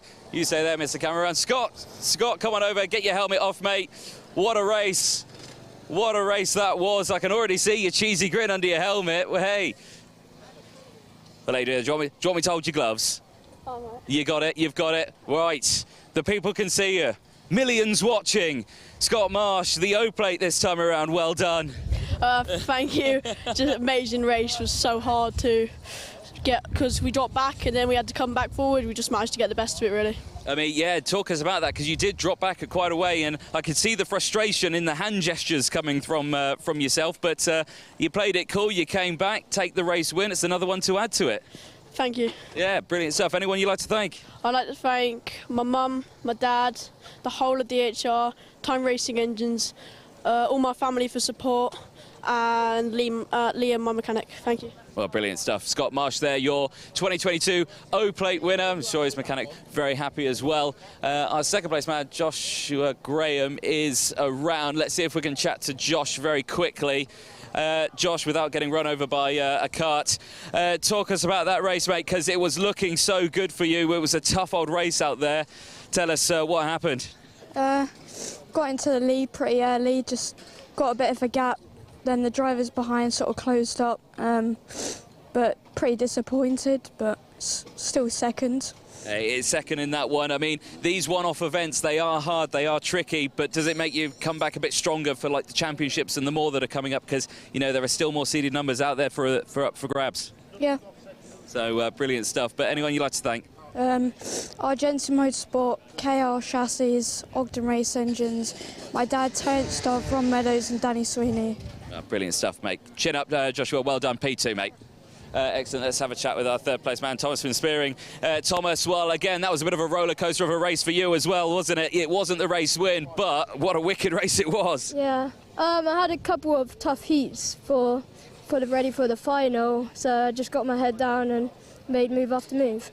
Well, nice to have your teammate on the podium with you. Again, not the win, but, you know, it's still one of those races. The sun's come out, the sun is shining, the iridium visor looking nice and clean and shiny, but who'd you like to thank?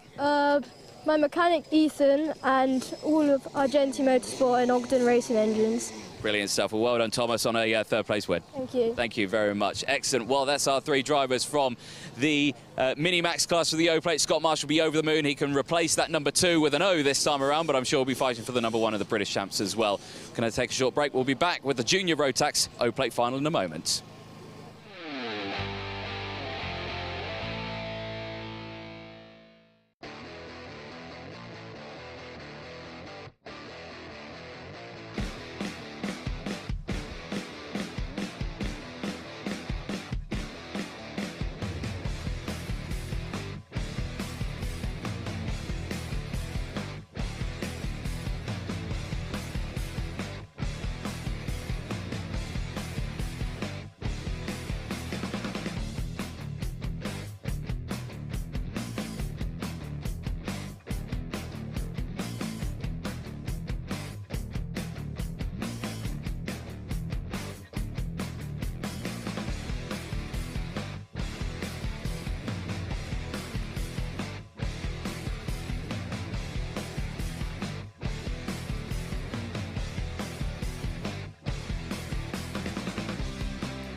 Welcome back, ladies and gents. As you can see, Minimax final just finished. Congratulations, of course, to Scott Marsh taking the race win in that one. But we move on now to the junior category. They're going to get themselves lined up and ready for their final. And a nice little chin wag there. What's being said in here? What's being said in here? We've got Vinnie Phillips, we've got Neo Clark, we've got Charlie Hart, Brandon Carr.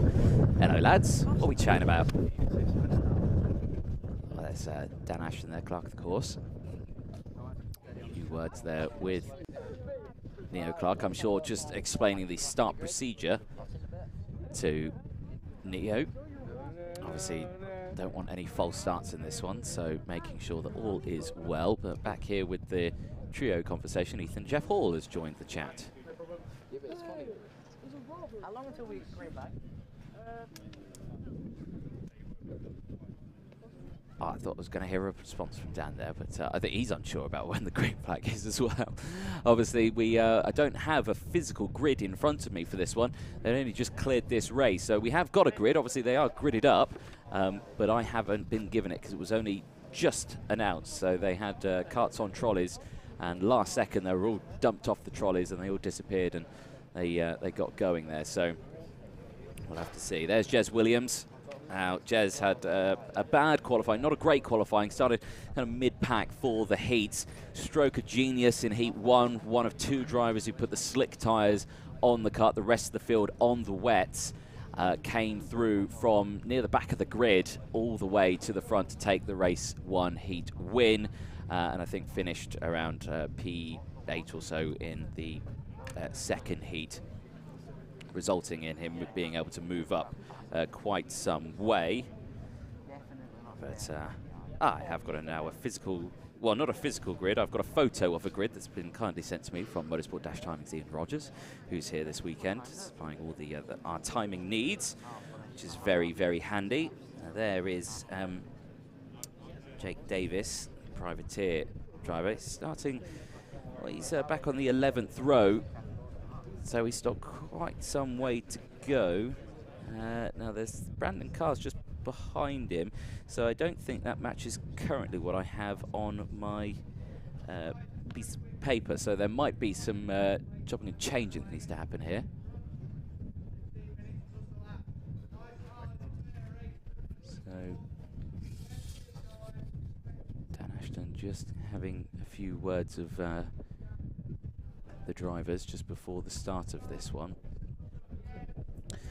Now, I've been given a photo of the grid, but when I'm looking at the grid, it slightly doesn't match what's currently out there. So I'm not sure if there needs to be some chopping and changing to get it in order, or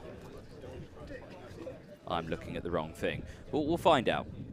We'll have the grid up on the screen anyway when it appears. There, the E-plate. Reza Seaworthy, and who you'll have seen if you were watching the ad breaks in between the heats and the finals. You would have seen Reza winning the nose cone relay challenge thingamajig. I think that's what I called it in the end. I can't remember off the top of my head what I called it, but yeah, good old show in that one. But there on the front row, Ted Bradbury, the Sam Pollock Racing driver, starting in P2.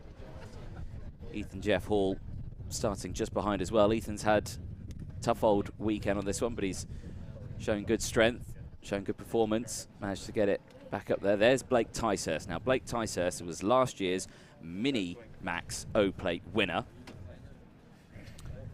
This year, trying to replicate his Mini Max year at Warden Law. Can he do it? Last year's O-Plate winner at Warden in 2021, Dan Ginchard, of course. Also double British junior karting champion in both Miami and Rotax. Now moving on to the world of British Formula 4. Kai Hunter took the O-Plate in 2019. Obviously Kai now in the senior category. Alex Eads in 2018 and Tommy Foster in 2017. Who will take it in 2022? Let's have a look then at the starting lineup for Junior Rotax O-Plate final here at Mansell Raceway.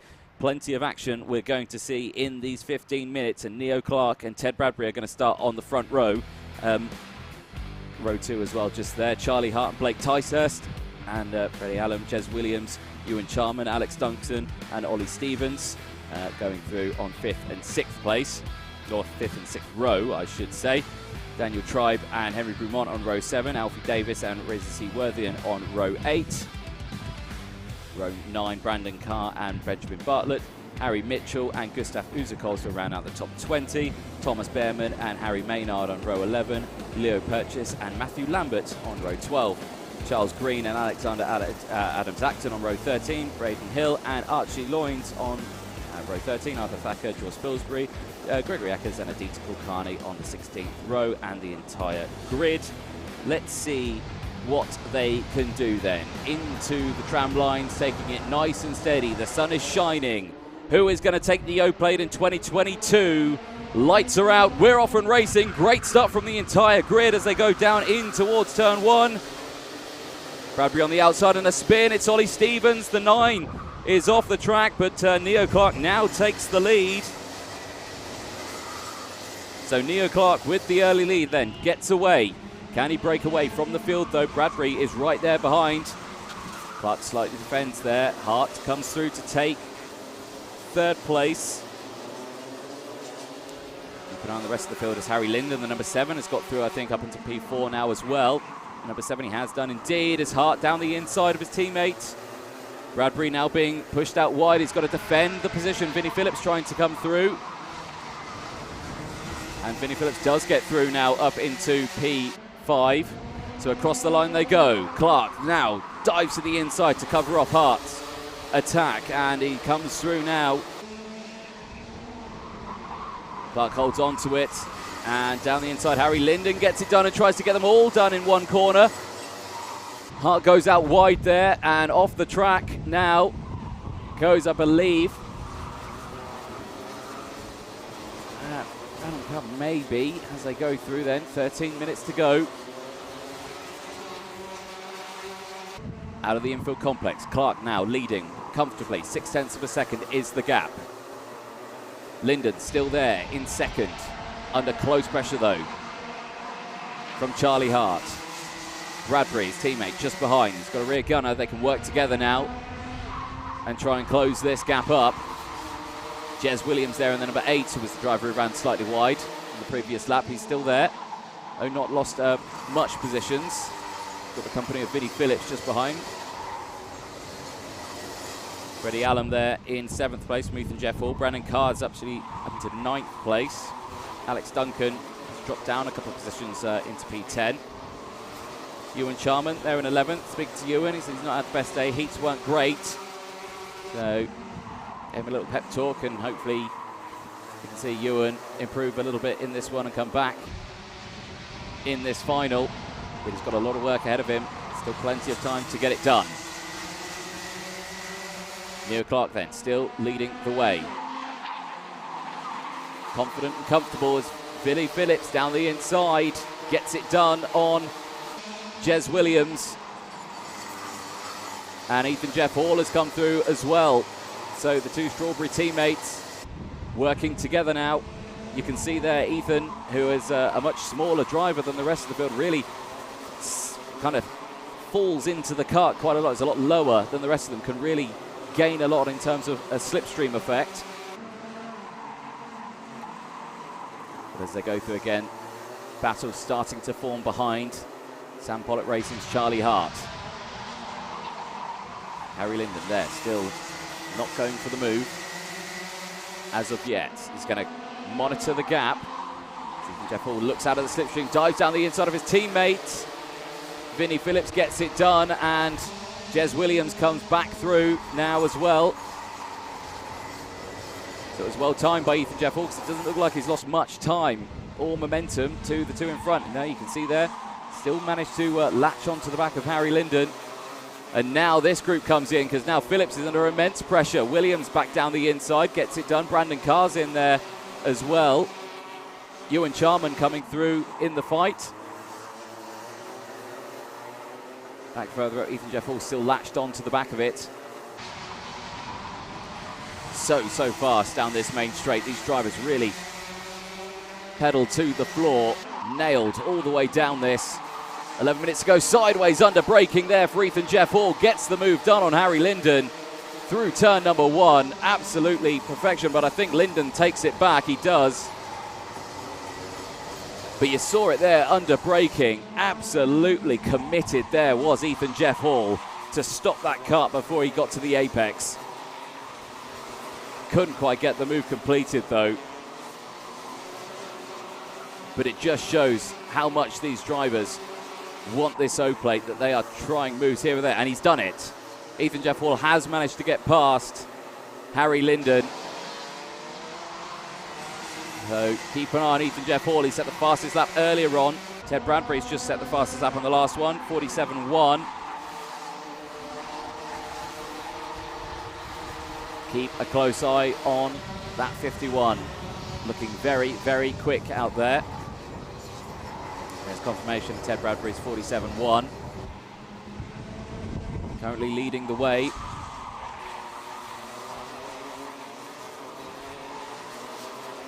Less than 10 minutes to go then in this final. Ted Bradbury's taken the lead from Neo Clark. That's just off camera, so not sure where that happened. So Neo Clark down into P2 in the Sam Pollitt Tooley sandwich. Slotting in. We know Neo is quick, we know Ted Bradbury's quick, we know Charlie Hart is quick. All of these drivers are quick. But who has got the patience and the skill to bring the kart to the end? Like we always say, karting is an incredibly tough sport. It is a mental game that all these drivers are playing, thinking, where are they going to position the kart? Where's he going to go for the move? Is he going to go for the move? We're just going to have to wait and see. 9 minutes to go, plus that one lap. Out of the complex. We'll look further down the order who's made some moves out there. Adita Kukai is up to P13 now as well. Alfie Davis with a good move. Also up to P15. Thomas Behrman up to P17 as well.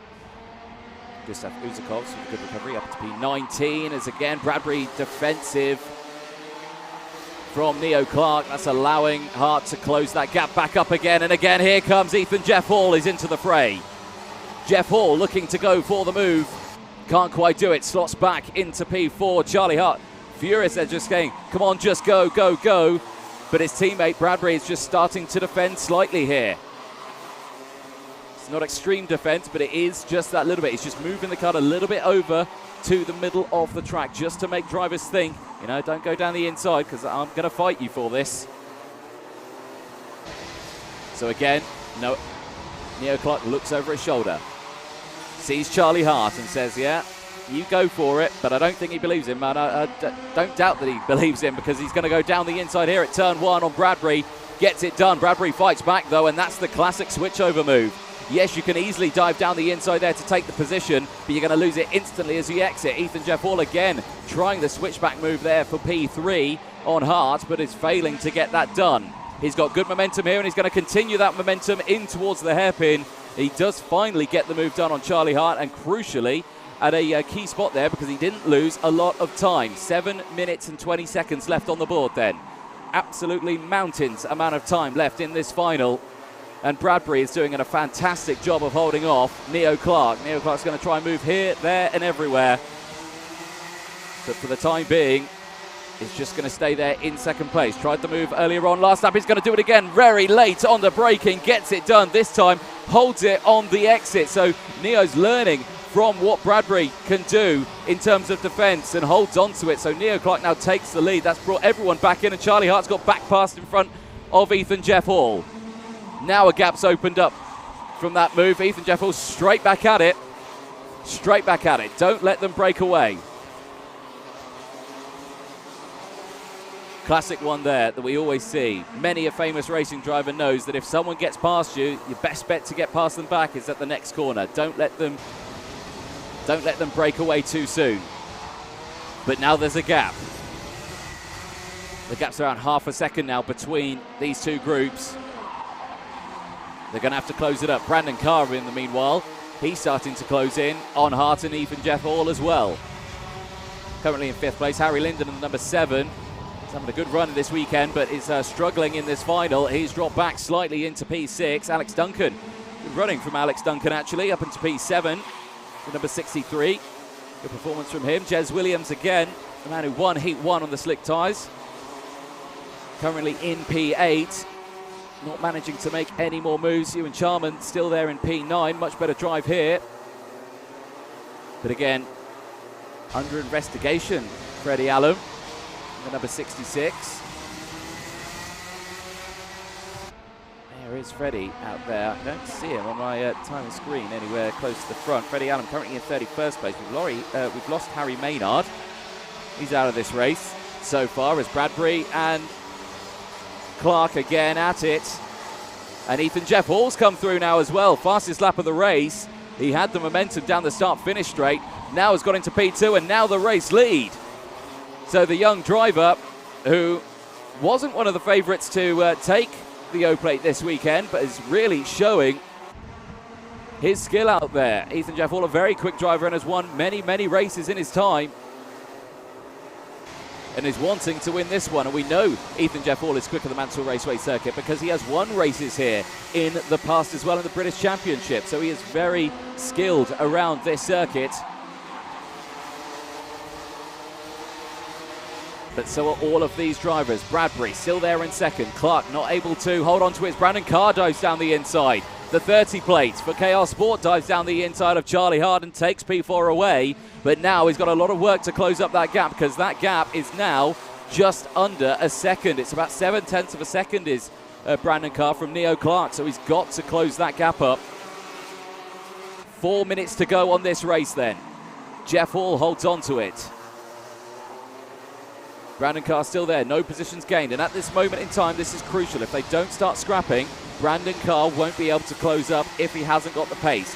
If they do start scrapping, he will easily be able to close up.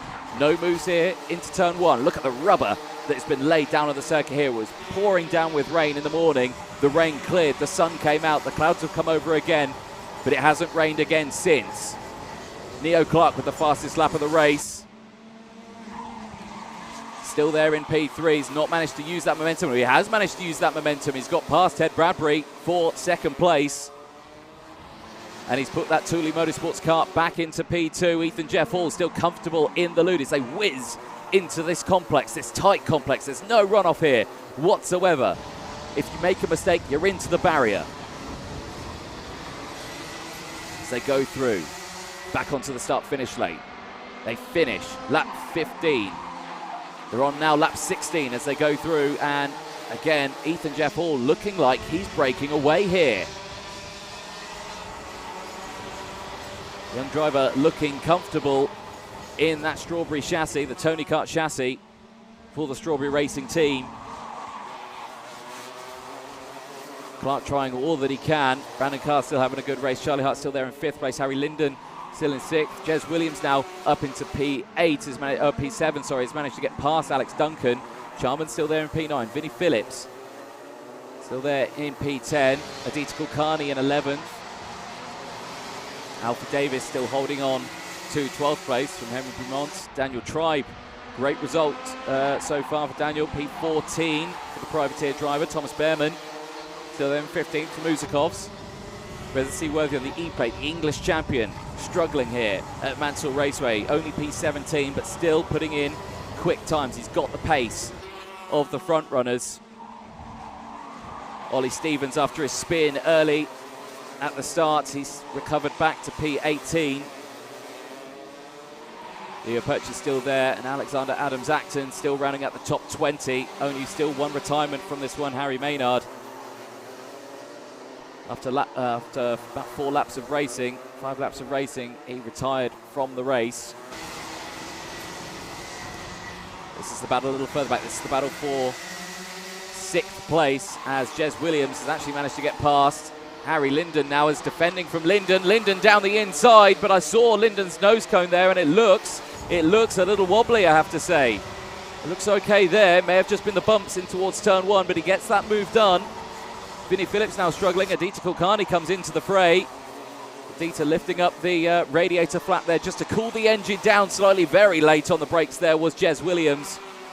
Ewan Charman in this group as well. Charman dropping a couple of positions, but he's not had the best weekend. He's always been stuck in those battles. He's not managed to find any clear air, has Ewan Charman in this final, but Linden now with the clear air in P6, wanting to close in. We know Aditya Kulkarni is quick here as action at the front. Still no changes. Ethan Jeff Hall still leading it. Big look over the shoulder there for Ethan. It's all calmed down a little bit now. Less than a minute left on the timer. It could be final lap time this time around. I'm not too sure. They might get to the end. I think they will get the final lap this time around with only 10 seconds left on the board. Neo Clark is going to have to pull something out here. He's closed right up through this section as there's a kart off at the side. Here we go then. Timer strike 0. Last lap board's out. What can Ethan Jeff Hall do? It was Dan Ginchard last year. It was Kai Hunter the year before that. This young man who's moved up from the years of karting through cadets, now through minis into juniors, and it's. But are we about to see Ethan Jeff Hall come through to take this O-plate as they whiz through into the bottom section? There's not going to be an opportunity. Neo Clark will have to send it down the inside or make a run for it into the line, but I don't think it's enough because the line comes quickly out of the final corner. It's going to be Ethan Jeff Hall for Strawberry Racing across the line to take the checkered flag. From Neo Clark, Bradbury will take third. Bradbury looking to be the favourite this weekend. Unfortunately couldn't get it to the flag at the end from Brandon Carr. Charlie Hart will take 5th place from Finney Phillips. Aditya Kulkarni, a great result for the Argenti team, will take P7 from Harry Linden. Jez Williams will take 9th place from Ewan Charman, who finishes it in the top 10. He can be happy with that one. It's been a tough weekend for the young driver, but a fantastic result for Ethan Jeff Hall. He'll be absolutely delighted with that one as they make their way into the pit lane. We'll take a short break as I'll head down to the winner's circle. We'll be back in just a moment's time.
Well, we're down here in the winner's circle and we've got all the karts here lined up just out of scrutineering. They'll have been weighed up, ready to go for this one. Ethan Jeff Hall was around. I think he got told to go and pick up an engine box or something, so hopefully I can find him. You stay there, you don't come too close, because I don't want you to struggle, because that big building is a bit of a nightmare. I don't know where Ethan's gone. In all honesty, I don't know where our race winner's gone. Where's Ethan gone? He's coming back. Where'd you send him off to? To get an engine box from 10. Oh, gee, he's got his driver interview to do. Well, I'll tell you what, while we wait for Ethan Jeff Hall, let's chat to second place man Neo Clark, because Neo had, well, you were looking like one of the favourites this weekend and you were leading the way and you were having battles galore all the way through that. It just didn't come to the end, but what a result that was, mate. Yeah, second at Oakley, you can't really complain, can you? But obviously we came in here thinking we had a good shot. And again, we just showed that we had the pace to be at the front, which due to bad luck, we've not really been able to show in the British, but, you know, it's a good result. We take that. Yeah, definitely take that one. I mean, you've got a fantastic kart here. Your dad's done a brilliant job on the spanners all weekend, and, you know, what can you say for that one? And it's a tough result, but, hey, chin up, it's a great result still, isn't it, second place? Yeah, again, there's some people that would do anything to be in my position, so I can't really complain, but obviously it's just a bit annoying that we couldn't win. Anyone you'd like to thank? I'd like to thank my dad, all my sponsors, Thule Motorsport, Drew to be precise, and Jag Rotax for making the weekend possible. Well, brilliant stuff there. Second place man, Neo Clark, well done for the Thule Motorsport team. Ethan Jeff Hall is back now, so we can finally talk to our race winner, because he decided to go off and get an engine box for some reason. Well, O-plate. It's done, job done. There we go. How'd you feel? Feel pretty good, yeah. Any tips for your senior teammates who are about to head out on track? Don't know, just win. Just win, there we go. There you go, lads. Just win. Sorted. Ethan Jeff Hall, 2022. Well done. I will quote that. Brilliant stuff. But what a result that was. I mean, your kart there looking fantastic. Your mechanic super happy with your performance. Does it feel nice to be back on top in 2022? Yeah, it feels really good. We've had a few ups and downs recently, so it's nice to come away with the win. A brilliant fight through the pack as well, because you were sort of right in the mix with everyone there, and you just slowly came through attack after attack, because you were battling with your teammate Vinnie Phillips for quite a while as well. Yeah, we had a moment at the start where everyone washed wide. We dropped down quite far, I'm not too sure where it was, but we managed to come through the pack. We had quite good speed and just got into the lead and held it, yeah. Well, anyone you'd like to thank? Yeah, I'd like to say a massive thanks to Strawberry Racing, Cream Racing Engines, my mechanic Lee Taylor for this weekend, and all my family, and Fit for Performance. There we go. Said it right this time. Good man, good man. You'll be in the good books now. Congratulations, though. O-Plate 2022. Thank you very much. Brilliant stuff there from Ethan Jeff Hall. Let's find Ted Bradbury and have a good chat with Ted. Ted, a tough old weekend. You were looking like one of the favourites this weekend. You know, you had good heats as well and a tough final in that one, leading for quite a bit of it as well. But, you know, talk us through that final. Yeah, it was a good race. Tried to get to the front as quick as possible. But Ethan was obviously very fast, tried to get away with Neo, but it didn't work. It was just a good race, done the best I could. Didn't have the pace I wanted to, but I guess third's all right. You were having a good chinwag with Neo Clark in the lunch break, weren't you? I was there as well. You were watching Whittle Mill Kart Club on your phone, weren't you? So, you know, you're interested in karting whether or not it's here. So, you know, quite a chilled atmosphere, even though it's the O-Plate. Yeah, it's a fun weekend. Enjoyed every second of it. Obviously, it would have been better to come away with a win, but yeah, it's all right. Anyone you'd like to thank? My team, my dad, my mum, and Lewis Brown and Sam Pollett, and everyone that supports me. Thank you. Well, brilliant stuff there, Ted Bradbury. Third place in the Junior Rotax O-Plate final. One more final to go. It's time for the seniors. Who is going to be crowned Senior Rotax O-Plate final winner? Let's find out.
Welcome back, ladies and gentlemen. Back now for the final race of the day. It is Senior Rotax time for their O-Plate final, and what a final this is going to be.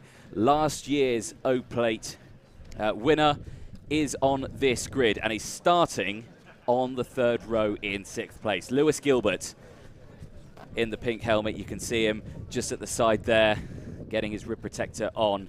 Can he hold on to his O-Plate title? He has had a tough weekend so far. After being disqualified from qualifying, he had to start the heats from the back of the grid. And I have to say, a fantastic effort has put him in a great starting spot for this final. Only 2 rows of karts ahead of him. He's currently having a chin wag with Clayton Ravenscroft there. On your screen, one of the Dan Holland drivers, number 5, Matthew Higgins, getting himself lined up there. William Ellswood having a good chat with his, I believe that's his dad, mechanic. I can't remember Will's dad's name, unfortunately. But everyone's getting themselves lined up.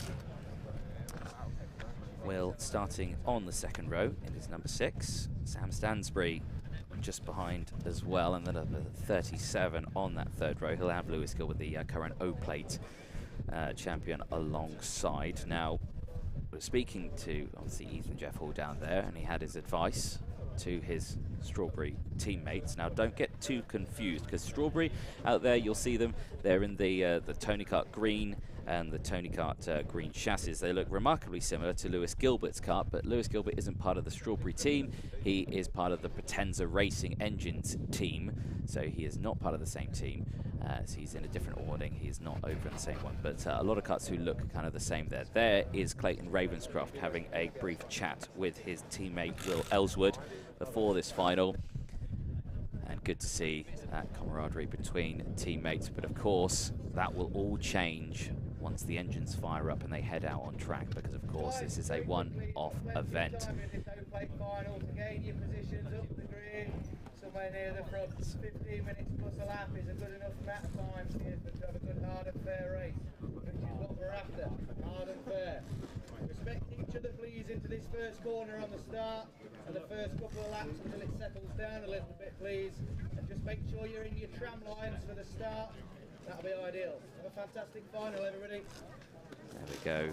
Words there from Dan Ashton, clerk of the course, just about the race start procedure and a nice, fair and clean race, and rightly so.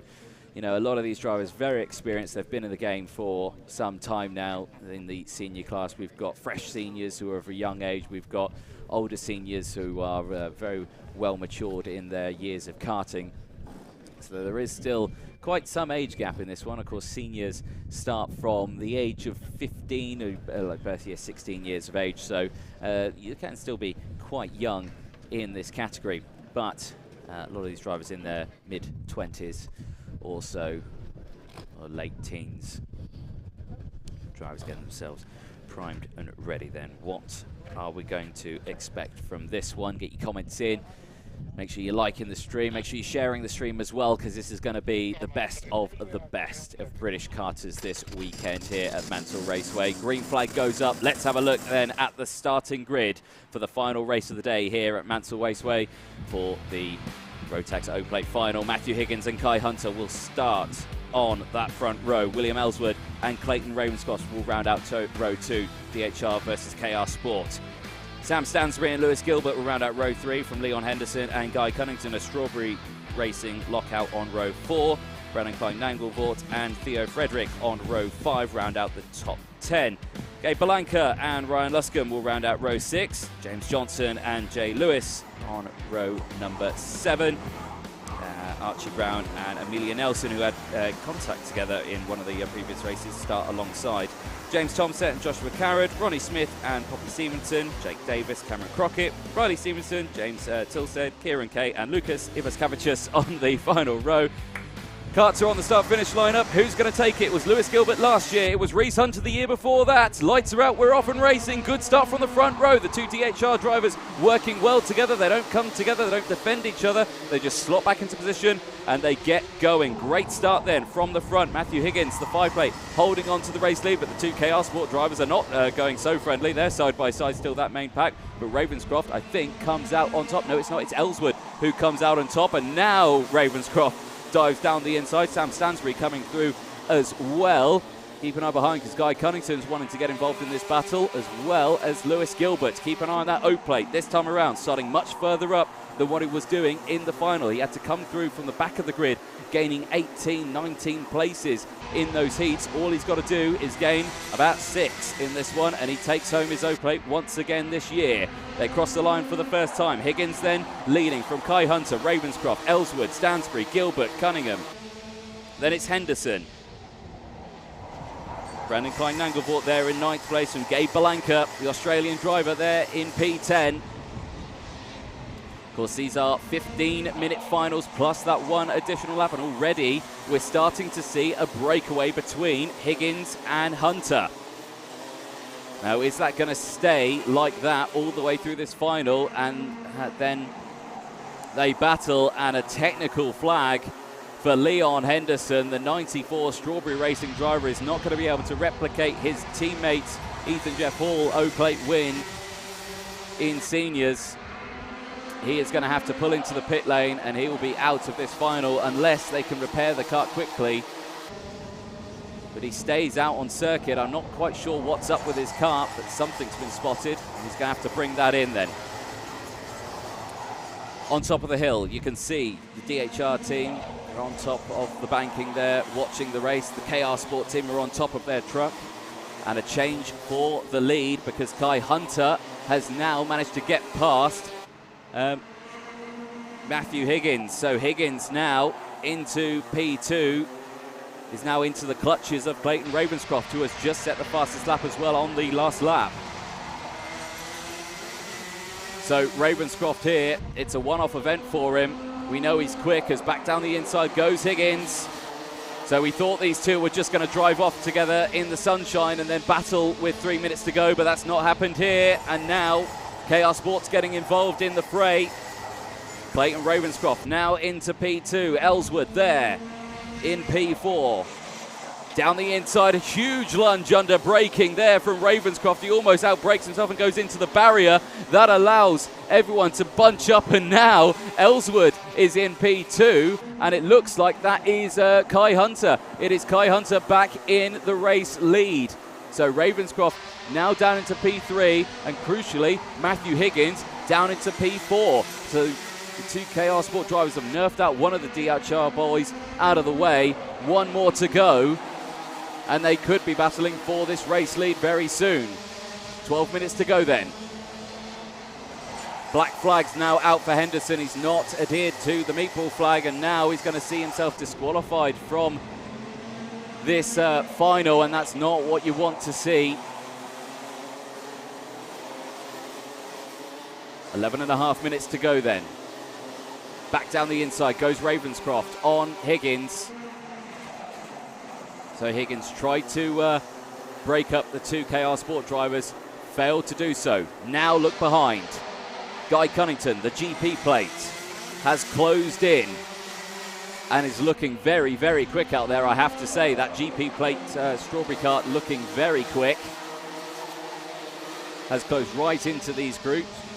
Now Sam Stansbury is still there, and crucially, they're bringing along the O-plate of Lewis Gilbert, who has also just set the fastest lap of the race. There it is, a 46.080.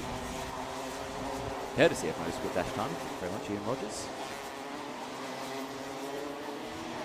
Gets that sorted, and, well, I have to say, this would be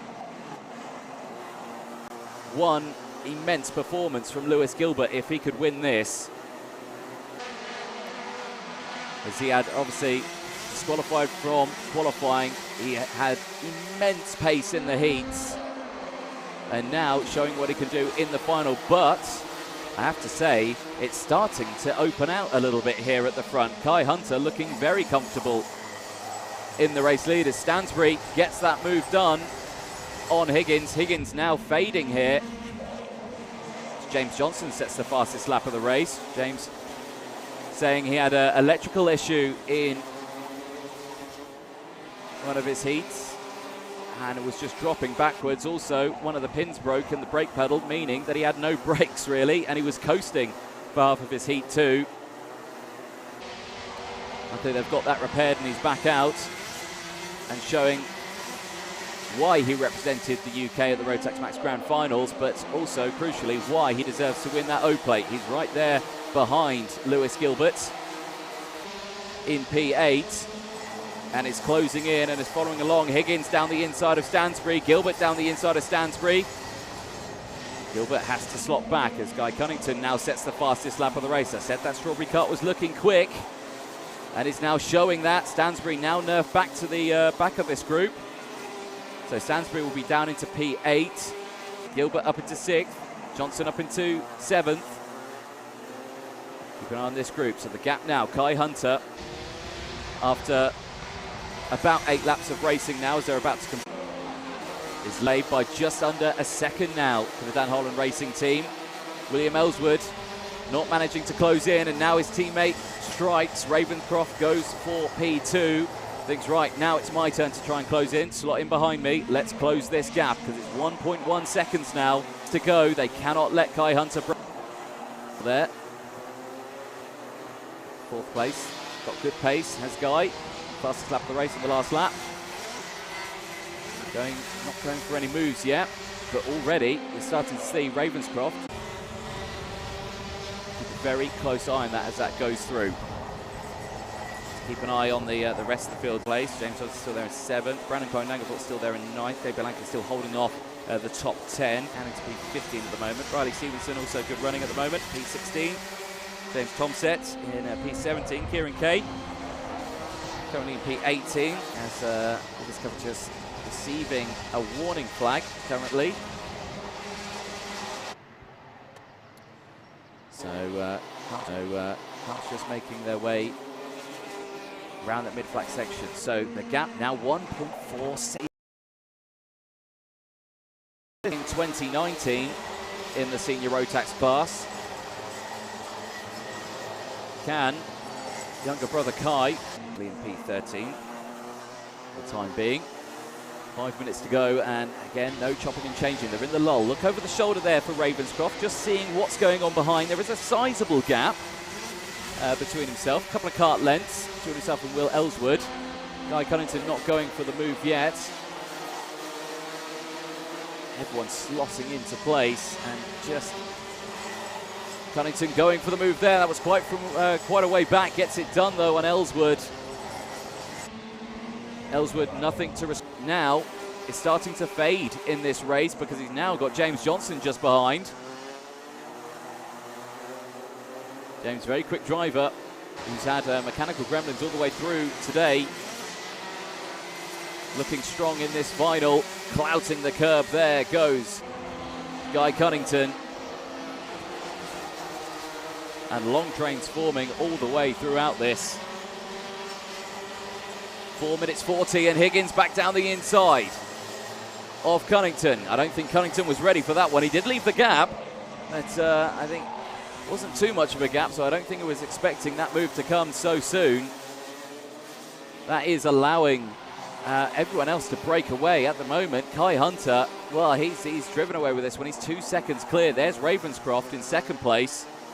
This is the battle for 3rd, so it's Higgins now from Cunnington, Ellswood, James Johnson, Lewis Gilbert there as well, though. So the current O-Plate champion is in striking distance here, but he's nowhere near close enough to go for the race lead. So much rubber down through turn 1. Marbles flicking off left, right and centre as the track heats up. Here now at a sunny Mansell Raceway in the heart of Devon.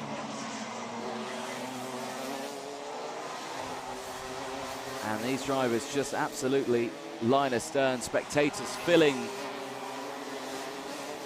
the side of the track, watching along, waiting and just no moves gained in this one, of course. It's such a fine line of when you want to get these moves. These senior drivers are incredibly quick, but of course they know their racecraft. They know that they can't just overtake left, right and centre, left, right and centre. They have to be patient, and that's what we're seeing here. We're seeing maturity in these drivers. They're waiting for the prime opportunity to get that move done that isn't going to cost them a lot of time. And there goes Ellswood on Cunnington, and there, crucially, goes Gilbert on James Johnson as well. Ellswood gets back, now goes defensive from Cunnington. This is bringing the current O-plate Lewis Gilbert back into it, but I don't think he's going to have the pace or momentum to get anywhere near the race lead, because that is seconds ahead. Well, meanwhile, Matthew Higgins is starting to now close back in on Clayton Ravenscroft. Matthew Higgins, who started this race on pole position, looked to be the favourite to win the O-plate. Faded slightly in the mid-section of this race, and has allowed his teammate Kai Hunter to just break away. Now it's really starting to close up here in the mid-pack section, because Ellswood defending from Cunnington.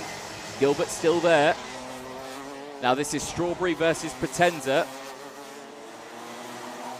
So the two Potenza teammates of Gilbert and James Johnson are right behind the Strawberry Racing driver of Cunnington. They all look exactly the same, but trust me, they're completely different teams. Out they go then, onto the back straight, into the final chicane. Ellswood still leading it, less than 2 minutes to go. Both Cunnington and Gilbert there absolutely smacking the curb and looking now to the inside. No, they were just holding that defensive line. Ellswood with a warning flag now. The number 6 seed leading this pack and in 4th place. It's being watched slightly here by the stewards. Tucking in as much as possible goes Cunnington. Try and close that gap back up to himself. All the meanwhile, first, second and third are starting to break away now. Eyes here on this battle for 4th place. Battles happening all over the circuit as well. Julian Nelson still there, P9, has managed to gain some places, managed to get up into the top 10. Brandon Klein-Nangervoort there in P10, across the line. Archie Brown close behind as well in P11. But eyes at the moment on this group. Less than a minute to go then. In this O-plate final, Kai Hunter is looking very, very comfortable in the race lead, setting fastest lap after fastest lap. Ravenscroft cannot catch up. Crucially, Higgins has not got past Ravenscroft either. As much as Higgins is going to try, he may have started on pole, but he's not got the pace in this latter section of the race, which is a huge shame. He's tucking into the slipstream as much as possible, trying to stay right behind Ravenscroft. And Ravenscroft is a tall driver, and he stays completely upright there. So there's a huge bubble of air, or clean air really, available to Higgins to try and close in, but he just hasn't got the waft. Yellow flags out at the hairpin. Can't quite see. And there's the reason. It's the 89 Poppy Stevenson with heavy front end damage and looking to be in a bit of discomfort, but the timer strikes 0. We do hope she's okay. The timer strikes 0, and Kai Hunter's going to cross the line to see the last lap board this time around. And now can Higgins respond on Ravenscroft? It's not for the O-plate, but it's for 2nd place. It's a slightly bigger trophy and a slightly taller podium, and he's going to go down the inside in the mid-complex. And contact between the two of them. Ravenscroft fights back, and now they collect each other, and there's more. Higgins goes over the top, and Ravenscroft is out. Ravenscroft at the side of the circuit is out of this final. And all the way to the last lap, he was looking like he could have taken the race win on this one, and now at the final lap he's out of this race. But there, your race leader for the time being, Kai Hunter, and he's looking pretty comfortable here. He can cruise to the finish line. Out of the final corner will come the number 2, and he celebrates in style. Kai Hunter takes the race win from Matthew Higgins. It's Dan Holland Racing 1-2 across the line. Ellswood will take 3rd place from Lewis Gilbert. The O-plate will have to concede that plate now and hand it over to Kai Hunter, who takes the O-plate win. Guy Cunnington takes 5th place. But oh, what a result there. And Kai Hunter will be pleased with that one. An absolute dominant performance. Had to fight for a little bit. Started on the front row in 2nd place and came to win comfortably by a fair few seconds. Then he cruises back to the pit lane. And there, oh dear, Clayton Ravenscroft. What a fight he's had all weekend, and he was so looking forward to this weekend, and unfortunately it's ended in his wagon, busted and broken at the side of the track, and he's going to push that kart back to a safe spot. But what a final that was. We're going to take a short break. We're going to be back in a moment's time chatting to our final winner.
And here it is, the winning cut, the number 2 that will be replaced. There'll be a nice shiny O on there by the end of the day. But Kai Hunter, who's over here, are, well, previous O-plate winners in many of categories. You've won it in junior Rotax as well, haven't you? You've won it in how many others? I did win it in Mini-Max on track, but I got no scunt, so it don't count. Oh, there we go. Well, another one for your name in senior Rotax. All is well. Well, that was a pretty comfortable final for you as well. You had to fight a little bit at the start, but from there it was drive away and don't worry about it. Yeah, well, I thought it was going to be a really close race, and then obviously another driver decided to be a bit aggressive, and I just got a little bit of a gap because of it, and then I just had to keep popping in good sectors, and then got a good gap. Yeah, I mean, yourself and your brother, you've done well in the karting years. You know, he runs a team. We wish he was racing this weekend. We chatted to him earlier this week. But, you know, you've both won O-plates, but yourself here, another one in seniors. Are you wanting to go for the O, 1, 2 all the way through the year, yeah? I'm going to keep the 2. It's been good luck for us. That's all right. So, yeah, I'll keep it, and then hopefully I can change it at the end of the year. Change it to a 1? Yeah. Yeah, that's what we want, isn't it? Yeah. But anyone you'd like to thank? Dan Holland, Time Racing Engines, me mechanic Ben, everyone else involved, me mum and dad, but yeah, everyone. Brilliant stuff, well done. With the O-plate in 2022, Kai Hunter, well done. Cheers. Excellent. Let's chat to our second place driver right here, Mr. Matthew Higgins. Matthew, you started on pole. You're looking to be the favourite on this one because you had the double heat wins, but unfortunately couldn't come to be in the final. Talk us what happened. Yeah, it's just a shame. You know, some people can't take not winning, so they think they're above you, so they give you crap. That's what happens when you don't back out. Well, there we go. Apologies for any language there, but no, you're right. You're right. Yeah, you can get away with it. But yeah, again, Mansell, it's a tough old track. It's a fast old track, but you know, when you're racing for the O-plate with these one-off events, people do things, and you know, you have it, and it is what it is really in racing. But at second place, your teammate there taking the win. You fought back for it because you really dropped into the back at one point as well, didn't you? Yeah, that's what happens when you get right-hand down by the same driver. So yeah, look how it ended for him. Well, I mean, second place, you can be happy with it, mate. You can celebrate on the podium with your teammate, Kai, but anyone you'd like to thank? Just all the boys at Dan Holland and Time. The car was mega. Proved it with a 1-2. Shame it wasn't me on top, but yeah, and all my sponsors, my dad, all my family, just everyone that supports me, really. Spot on. Well done there to Matthew Higgins there, finishing second place for the Dan Holland Racing team. Let's chat to third place, William Ellsworth. William, that was a tough old race on that one. You had a good scrap with your teammate, and talk us through that one. Yeah, I mean, we got to take third place throughout. I mean, our pass, I don't know if you saw a second round of the British, we were really struggling, but we changed things around now. We've got a different chassis, and we think that's down to the problems. It's just great to be back up in the front and fighting for the win. I mean, we weren't just quite off the pace just for the win, but I mean, we got to take third place, so end of the day I'm really happy. So is this a good test then for you being back in the British, so you know, with the testing of the chassis and everything like that? Yeah, I mean, obviously we come here to win it. Obviously it didn't happen, but I got to take a podium. But yeah, also looking forward into the future, we should be up there at the front end of the field for the rest of the British Championship. It's a long old season as well. There's plenty more one-off events coming up also in the summer, so you know, plenty more to fight for. Anyone you'd like to thank? Yeah, I've got to thank my dad, of course. Everything he does, he's been there since the start. KR Sport and KR Sport Race Engines. Yeah, and just my family overall. Brilliant stuff. Congratulations on third place. Enjoy the podium, enjoy the celebrations, William Ellsworth. We will. Thank you very much. Brilliant stuff there from our top three. And brilliant stuff from the entirety of the O-Plate here at Mansell Raceway with Motorsport UK. It's been a fabulous weekend, a quick weekend as well, only 3 classes, but nevertheless some absolutely fantastic racing out there. Plenty more action is coming up next weekend with Motorsport UK with the Rissington round of the British Kart Championship, so make sure you stay tuned for that one later in the week. But from us here at Mansell Raceway, it is goodbye for now.